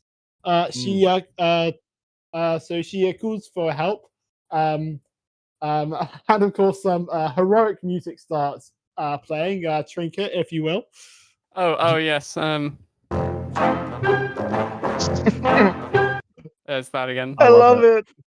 I will say once again, you've skipped over Minilla Peak. We need to detail all of the Minilla crumbs because he's the best part of this fucking movie. Okay, him and Godzilla go to sleep. And Minilla, they start separate, and Minilla kind of curls up to him and cuddles up to him, and it's very cute. And you need to stop skipping over Minilla because he's the cutest little fucking thing I've ever seen in my life. I love him so much. You just want to do this instead, Sage? I mean, I haven't written down any of the human stuff, so no. I mean, Yeah, I will say that. My of course, notes are like, mostly "Here come these dipshits again." Where is Yeah. the fella? Pretty much. There is so- one point in my notes where I did write, like, it's been like 3 minutes without Minilla. Where is he? Whenever Well, to be Minilla fair- is not on screen, everyone else should be Yeah. asking, "Where's Minilla?" To be fair, this is a fight, and I do the fight, so I can take over for Yeah, now. so go on. So okay. yeah, Minilla shows up. They have a brief fight, which isn't super kind of relevant. I've written he's a silly little baby, so he's unsuccessful. He accidentally That is knocks more or some, less what happens. yeah, he accidentally knocks some rocks down a hill, and then they hit a lump, which then Kumonga, a big spider, shows up. We'll get to him after, because it's kind of a tease for like the next scene. But yeah, Kamakura slaps Minilla, which sends him like spinning around like he's a cartoon character. He kicks a rock at him. Minilla attempts the atomic breath, but I guess he can only do the proper atomic breath if his dad steps on him. So he just does the rings. But then Looks like he's blowing smoke rings into its face to taunt it. he does. He's like His doing the nails, this kid. vaping thing, yeah. And then luckily Godzilla shows up and just atomic breaths Kamakuris. This is the point where we find out that Kamakuris can fly, and it flies away. Oh yeah.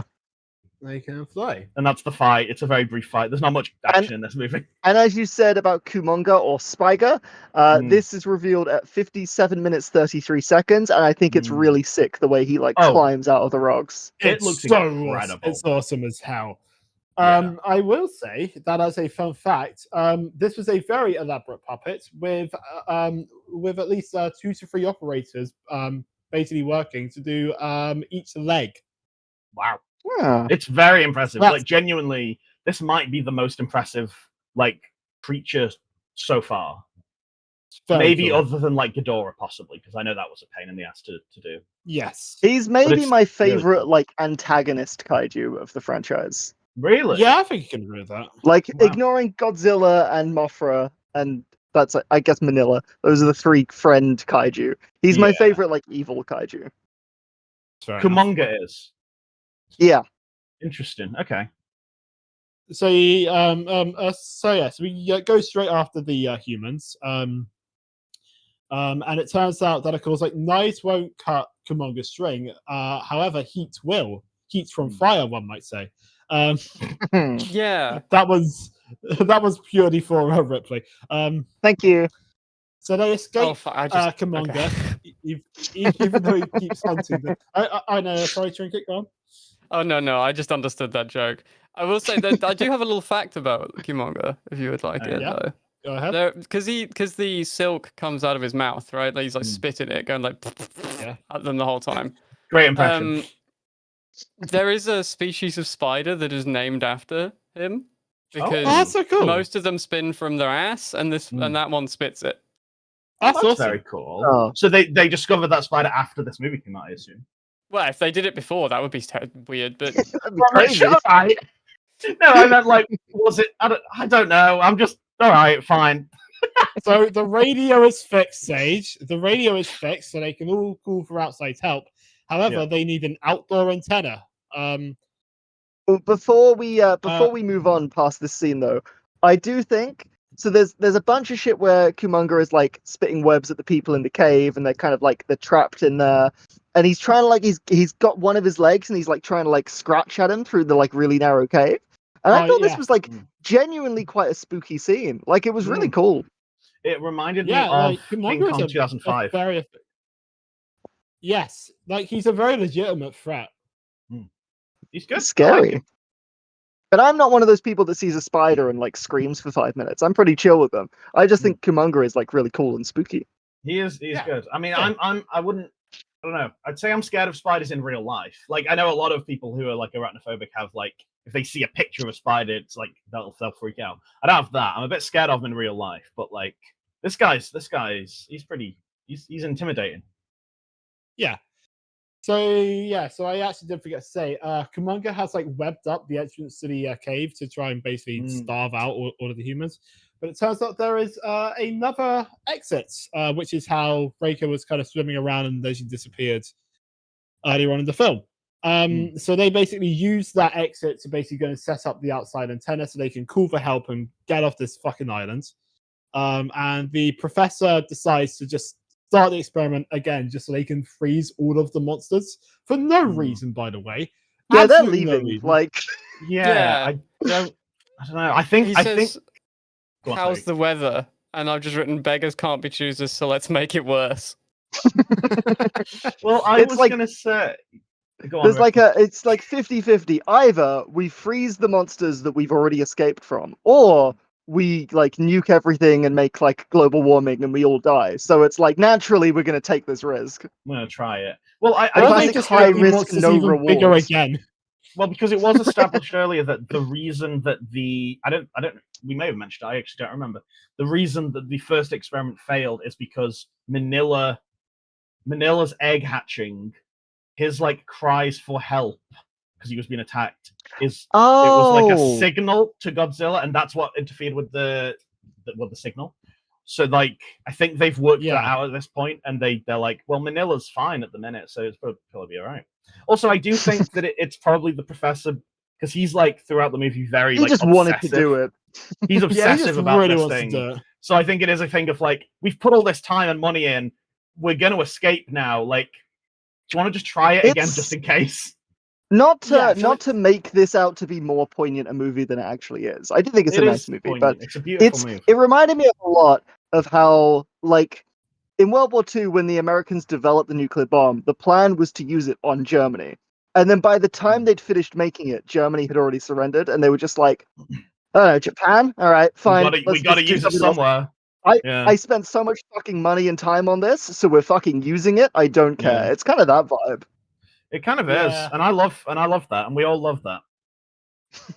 We all love the horrors of war. We do, don't we? When you put it that way, it does sort of seem like an ADHD project.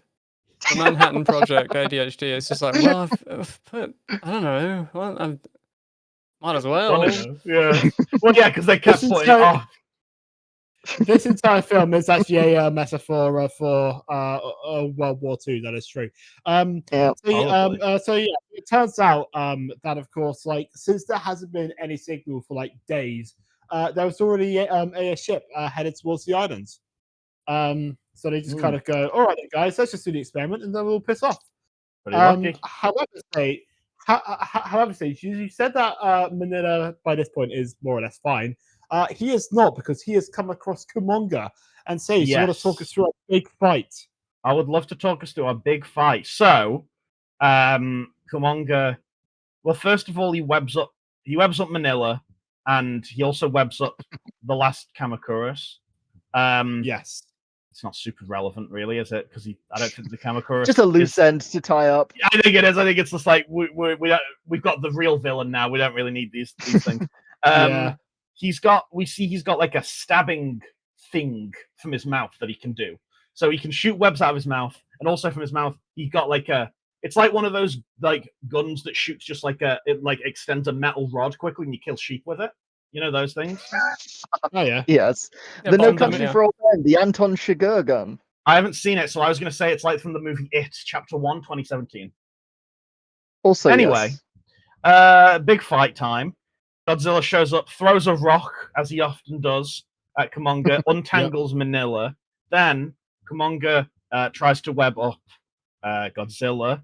He shoots him with the atomic breath. There's kind of I think this might be the first time that we've had like a beam clash, kind of a bit Dragon Ball-y. It is, yes. The webs and the atomic breath, they kind of collide in the air and they kind of Which I will say, fizzles it and stuff. It's quite cool. I really think if this is like a rock, paper, scissors, I really think atomic breath should beat web.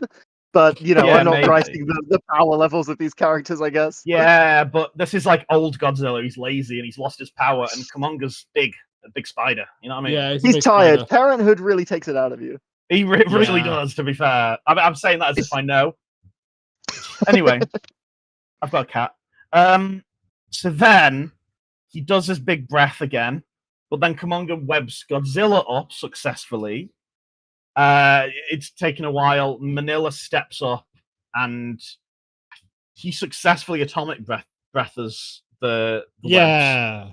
Which slows Manila's Kumonga not down a bit. he's not the stepchild, he's the child that stepped up. Hey. Nice, very good. I like that the equivalent to this for the humans is just a lighter.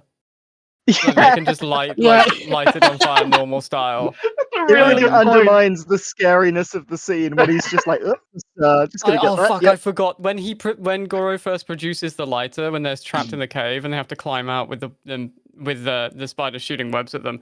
Because it's a fuck ass old lighter, I thought it was a Derringer, and so I thought he was like, "Well, I've got 2 bullets in this. Do you want to go out with the spider, or like, do you want to I take wanna it in go your out own with a spider. hands?" Oh, I'll go out of a spider. Is she single? Yeah, you would. I don't know. Yeah. That's right. That's right. Ripley was allowed to be with a spider because it's got so many feet. Oh, for fuck's sake. Moving swiftly on. The freeze thing is working through all of this, by the way. Like the humans start is, yes. retreating. I will say something that I quite like was that kind of like the actual initial deployment, kind of like that changes the temperature. That's what wakes Godzilla up, and I thought that was quite cool. Oh, was it? Yeah. I thought he just showed up. Anyway. No, yeah. There you go. He's the dad who showed up. Continue. So, Thinking about playing peekaboo with planes before then. yeah, the snow is falling and stuff, and I like how it changes the arena. Like, I love it. Yeah, it's cool. Most of these fights in a lot of these movies is just like in a field or whatever, and I enjoy an arena change. It's like, again, Dragon Ball, they'll do a fight and then they'll fly over to a new place and they'll carry on the fight there, and I like that. I did have a brief thought about why they might have made it snow here. And I don't know if this is just me coming at this from the point of view of like how I would do it, right? But if you have these You'd use suits, asbestos. Oh god, I hope not. But if you have these suits, they right, didn't, they're but I a will pain get in the into ass. They're a pain in the ass to make these suits and clean them, presumably. So if you're having a fight scene where you are firing a bunch of silly string at your suits, does it then make sense to then have it be in a place where you can coat them with the powder to hide the silly string? Actually, really That's good. pretty- That's smart. yeah. Yeah, Maybe. that's a good point. If you want to know, Oh, sorry, you go. yeah, if you want to know how they actually made the snow, there was that it was made from a combination of styrofoam and also paraffin. Ah. That's how you make napalm. What? Is it? No way. Yeah, like that's not far off how you make napalm. Are you telling me they were napalming these actors? That's crazy. They did war crimes on this movie. That's incredible. Well, I was just going to say, my notes for when it started snowing, my interpretation of this scene was that it starts snowing, and it's like that one World War I Christmas where it snowed and the fighting stopped and they all played football. And then I wrote, oh, never mind. And then I wrote, oh, never mind, they're fighting again.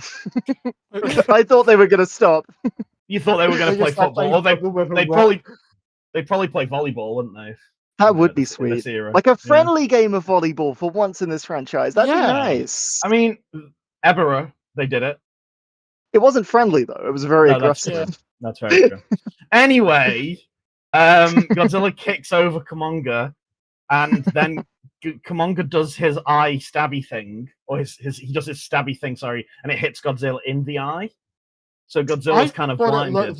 Half blinded. I thought it looked like it got Godzilla in the nuts personally, but that's just me.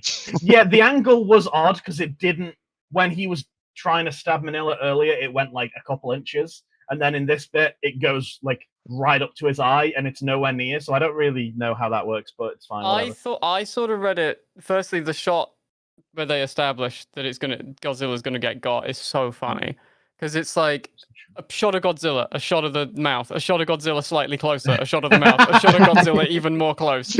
And I think the way I read it was that it's sort of like he shoots it like a gun.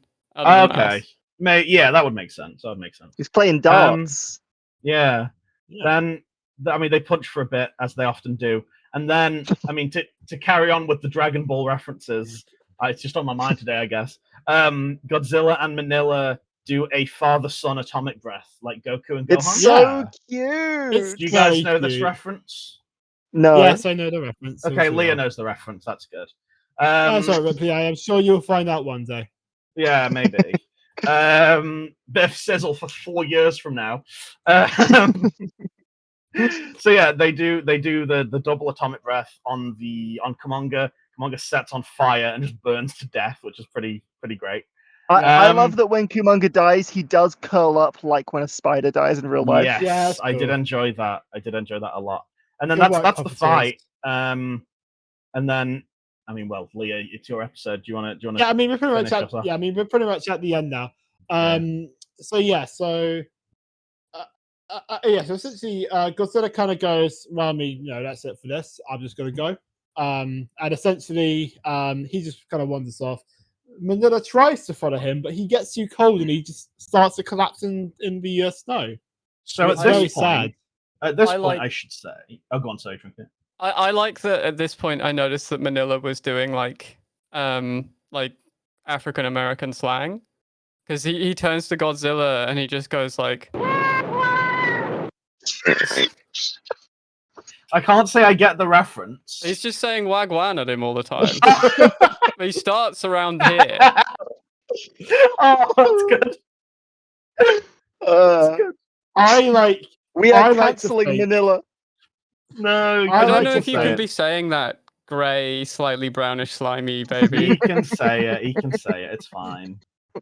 I like to think that it's how he says father. Okay, that's him saying dad. That's him calling for his dad, and that's very cute because that's what he's saying when he collapses in the snow.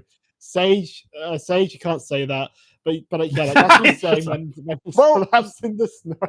You know what's kind of relevant though is during the Vietnam War, which I don't know if it was happening around this time, but there was a lot of. There was a lot of cultural exchange between the African American soldiers that really didn't want to be there and the Vietnamese soldiers that really didn't want to be there, which is why there's like a cultural exchange, which is why, and I don't know what the non-problematic sounding way to say this, there's a lot of African Americans liking anime because of that. That's like a cultural thing that they got from that. I don't. My friend can explain this without it sounding like I'm doing like measurehead race science, but that is like a legitimate thing that happened. So that's where Minilla got it from. like a cultural exchange of shooting American officers in the back. And God bless them. And good. The No, only but, like, troops I'll salute. I will say this: at the point where Minilla can't walk in the snow, as you said, he starts to whimper, and I start to tear up at this movie. And this is why it's one of my favorites. Ripley, I remember when you said you cried at the movie Mothra, and I was like, the movie was like, fine, Stupid but... bitch. Yeah, I called you a stupid bitch, and it made you emotional, and that's why I hate women. But no, I started to tear up at this part. I was very, very emotional about Minilla. Okay, they have a cuddle, and they go into hibernation, and it's so cute, and I am almost crying at the movie Son of Godzilla. I do think I'm sure eventually. It's funny that was your reaction to it, because there was the bit where they were curling up in the snow, and visually and with the music as well, very much seems to suggest that they're dying in the snow. And then it cuts to like on the boat, and someone's just to the island lady that's really sad about it. It's just like, oh, don't worry, they'll just sleep until the snow's gone. And it had really the tone for me of like when you tell your kid that their dog is going to live on a farm. Like, I think they're dying in this moment, and he's just trying to like make her feel better. They put that in because can you imagine the date crowd dealing with like, oh, they froze them both to death at the end? Oh god. A newborn baby. I just find it so funny that essentially the final shot of this film is a father holding his son as they both freeze after a super weapon has just been deployed on just like on an island. That is what's happened. If these were humans, that would be a genuinely terrifying final shot. I mean, it's not terrifying, but I think it is a beautiful shot. Genuinely, I think it's lovely. Oh yeah, like it's a beautiful moment, but it's just like what has actually happened. Like when you think about it, that's a dark fucking ending. Well, speaking of if this were a scene with humans, I don't know if you know the Human Condition trilogy. It's like a 50s. I do. Yes. They're great, harrowing films about like this guy who has to run like a prisoner of war camp in World War II, and it's brutal. This ending is the same as the ending to those movies. Not to spoil it, it's very brutal. That's fine. I'm not gonna watch it. But also to give a more of a reference, because my references could be niche sometimes. To give more of a crowd pleasing reference, it's also exactly the same as the ending of The Shining. No, it isn't. Yeah, it is. With Jack freezes in the snow, and you get a shot of him, and he's just. I understand, but he's not cuddling his son for warmth, is he? Well, he's cuddling his axe, which is like his son. Me putting the AC on last night in the basement to try and get any kind of sleep. God, fucking rich over here with AC. We got gifted an AC unit and it barely works. I'm working with a £20 fan, from Home Bargains. You gotta get a bigger fan. I have more trinkets. Me too. I'm a podcaster. I have a bit of trivia about this. And of course, this kind of feeds into, of course, like what, of course, like Trinket said about there being a second cut of this film. But one of the deleted scenes is, of course, essentially before like Godzilla kind of like goes back, he actually like leaves the island before he goes back to Minilla. Oh, okay. So what? He's gonna just abandon his son and he changes his mind. Yeah, basically. Oh, okay. Which I think kind of comes into a scene that is in the film, where of course, like the people who are on the island, kind of like it turns out that the thing picking them up is a submarine. So I can only imagine that what was meant to happen was like it was going to be a fake out. That of course, you were meant to think that it was Godzilla, but they sent a submarine instead. I think that's the only reason. Interesting. That's in there because it doesn't make sense otherwise. It just doesn't make sense otherwise because Godzilla is currently hugging his son in the frozen wasteland. Yeah. Yeah, because when that was happening, they are reacting like it's Godzilla coming out, and I was like, that's going to be a submarine. I bet you anything that's going to be a submarine. Well, but also, you know what imagine if it was just a second Godzilla. Another one that pops up looking like one of those like 90s finger puppets.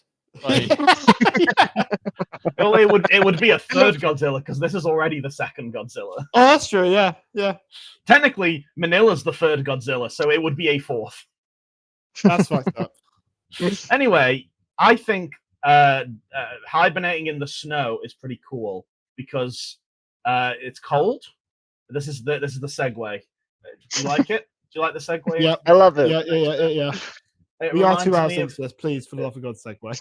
It's fine. We'll do it. It's fine. We got a lot to talk about in this one. It's a long episode.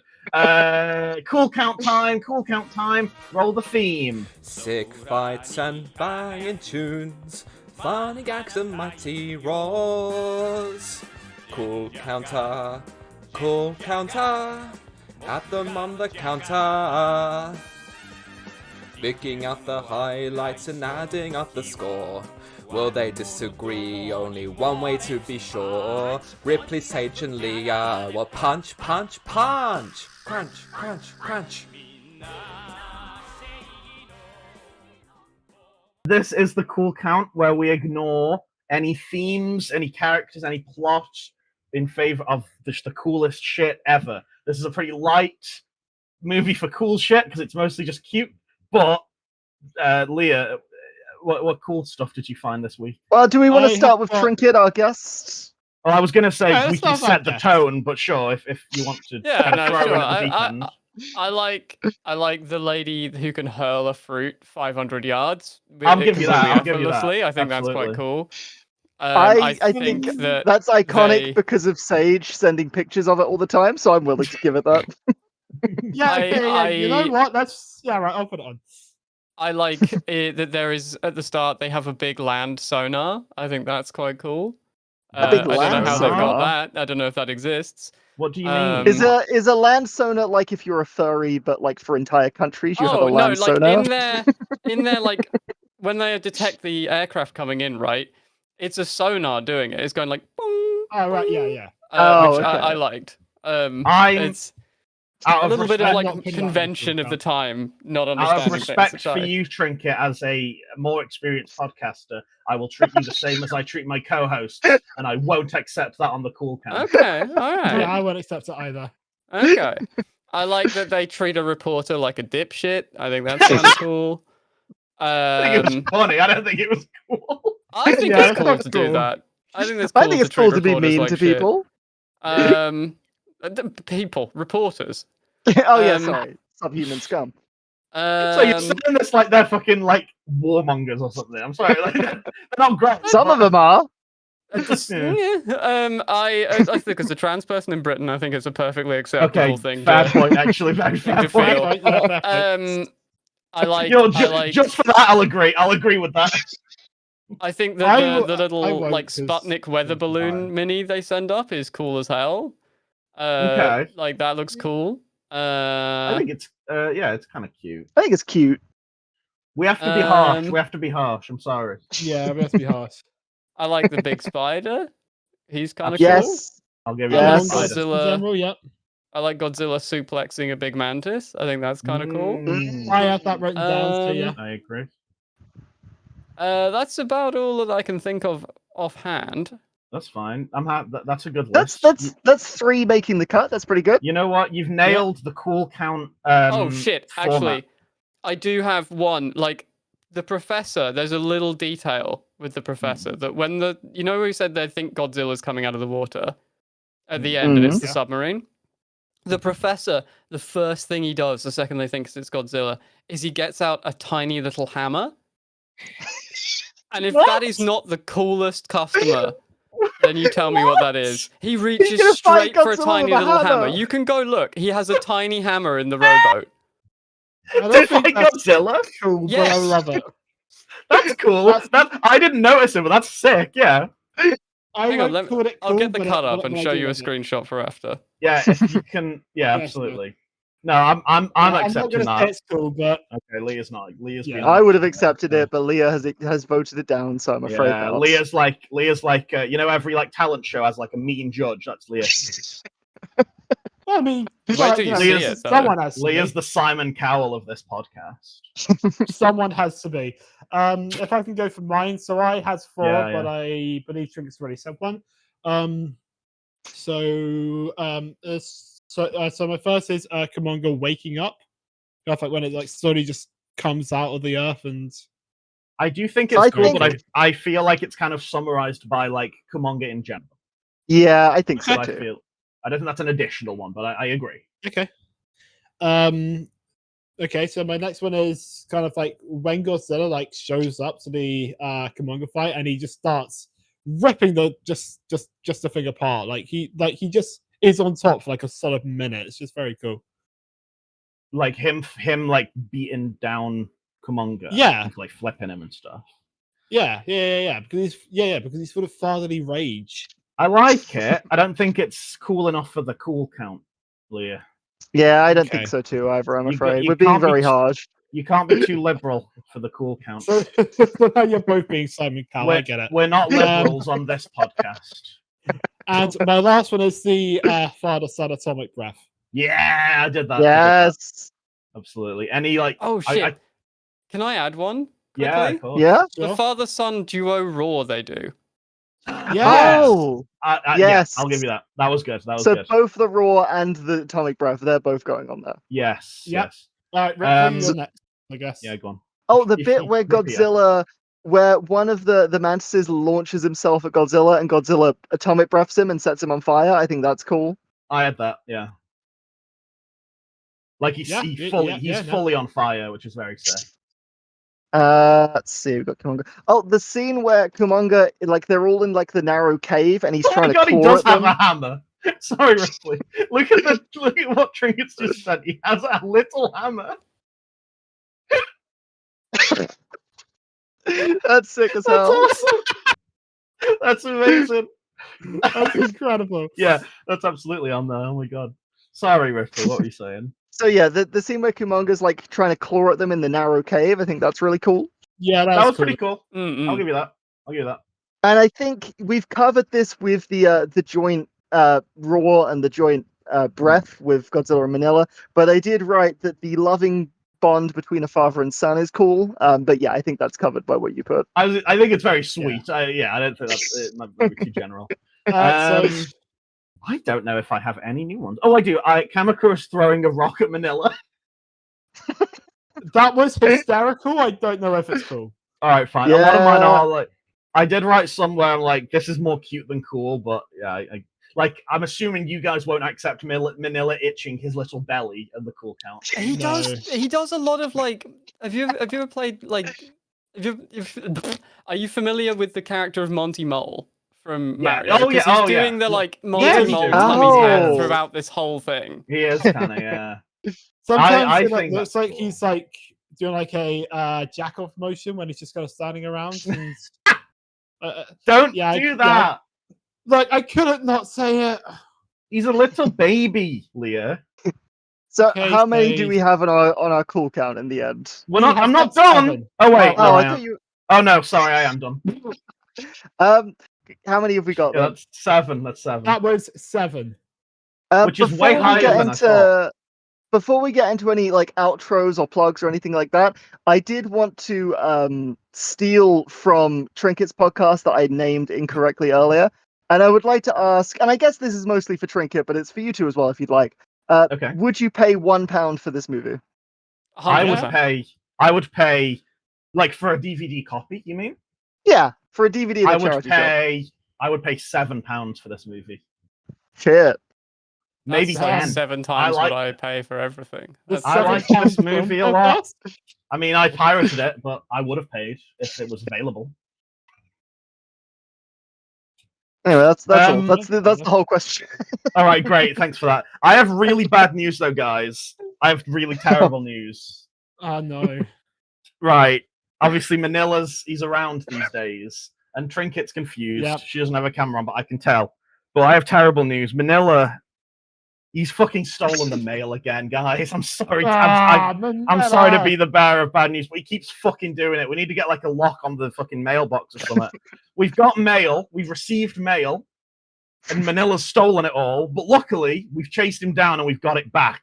This is Manilla's mailbag, the famous segment where we read all of our mail, our fan mail from our loving, loyal listeners. What do we have this week, girlies? Who wants to go first? Right. So, I guess You. I should probably say something very quickly first.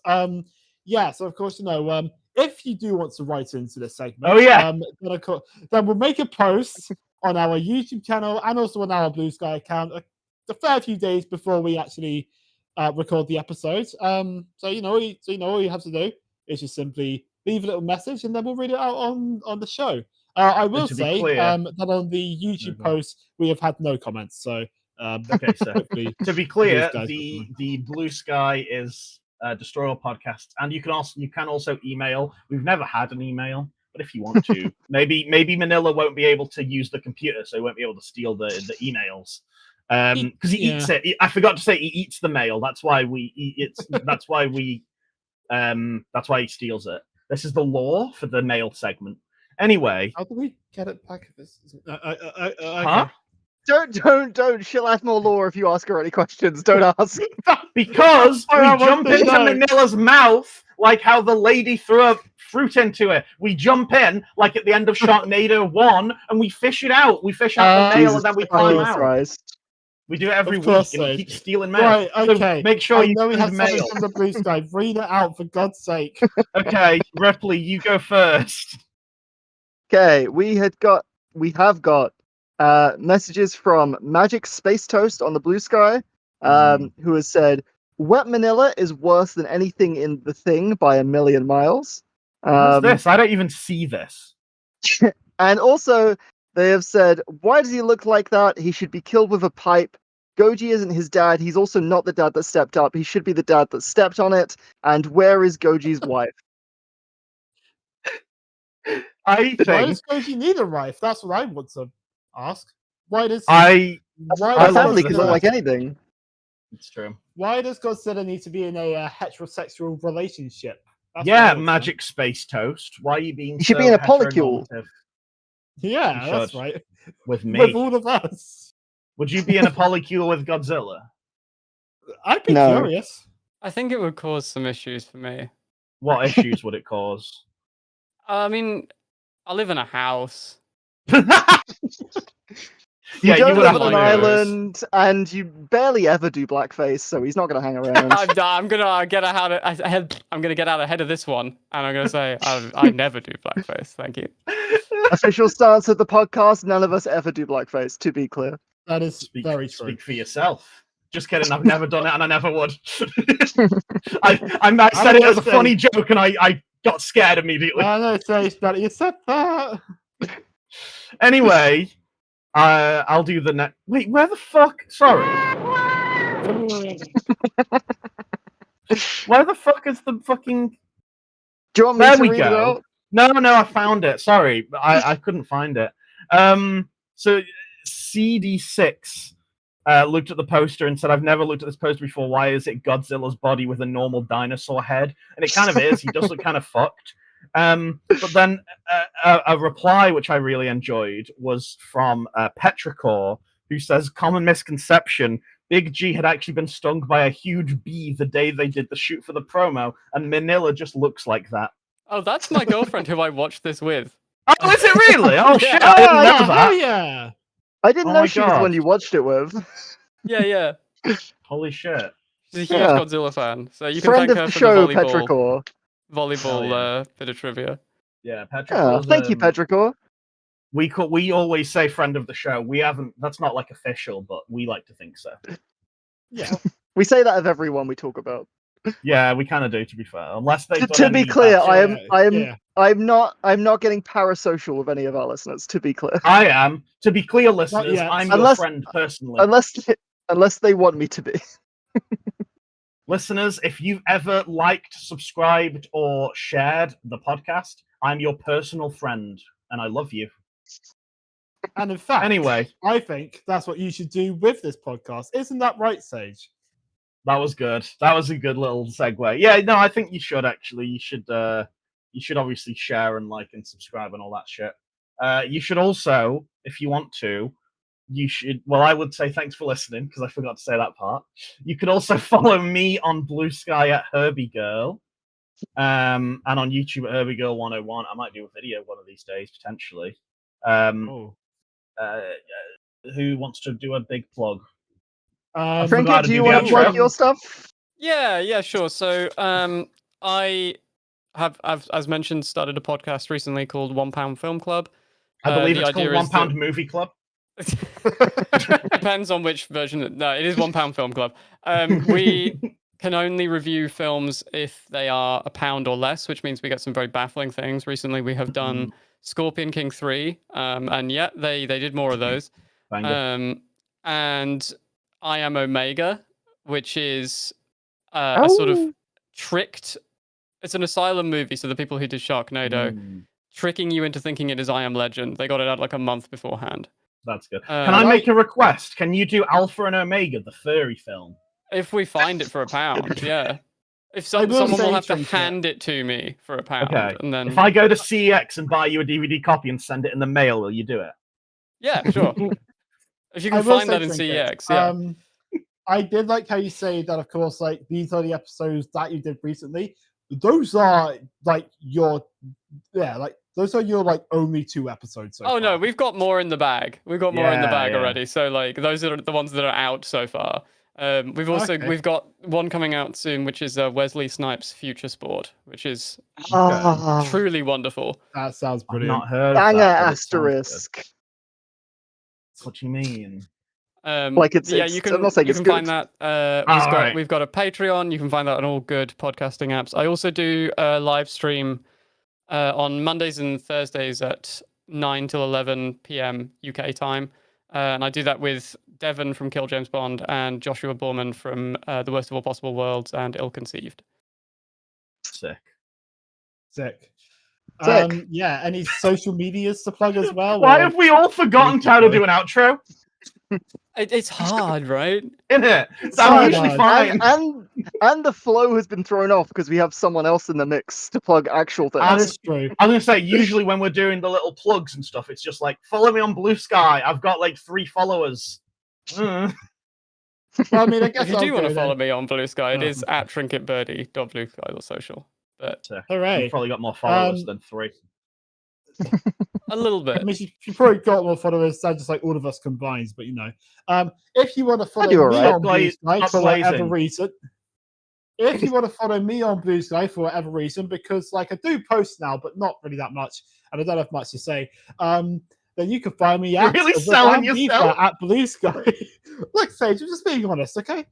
All right. But you can find me at the Dan Beaver on Blue Sky. Yes. And we'll have a good time. Ripley, where can people find you? You can follow me on Blue Sky at Ripley is Good. You can follow me on Instagram at Raspberry Ripple Photography. I'm trying to get back into that. So if you follow me, I might be pressured into taking more photos and posting more photos. And instead of a vague political message today, I'm going to plug the charity livelove.org. If you could go there. They're helping provide relief for people displaced in Lebanon by a certain genocidal country that is waging war on them. Shout out to them. Go give them money instead of giving us money because they're more important than us. Why would they what are you doing? They don't give us money anyway. They don't, but I'm saying, like, rather than try and give us money, give it to that charity instead. It will be in the show notes. I did a terrible job of this. I love you. No, you've nailed it. No, you've absolutely nailed it. As we say every single fucking week, and Trinket knows this, and Trinket will lead us in this one. As we say every week. Yeah, that's it. That is Minilla, and that is Minilla for Keep on Destroying. Keep on destroying. Thanks, everybody. I love you. Goodbye. Oh, next week we'll do fucking Destroy All Monsters. Bye.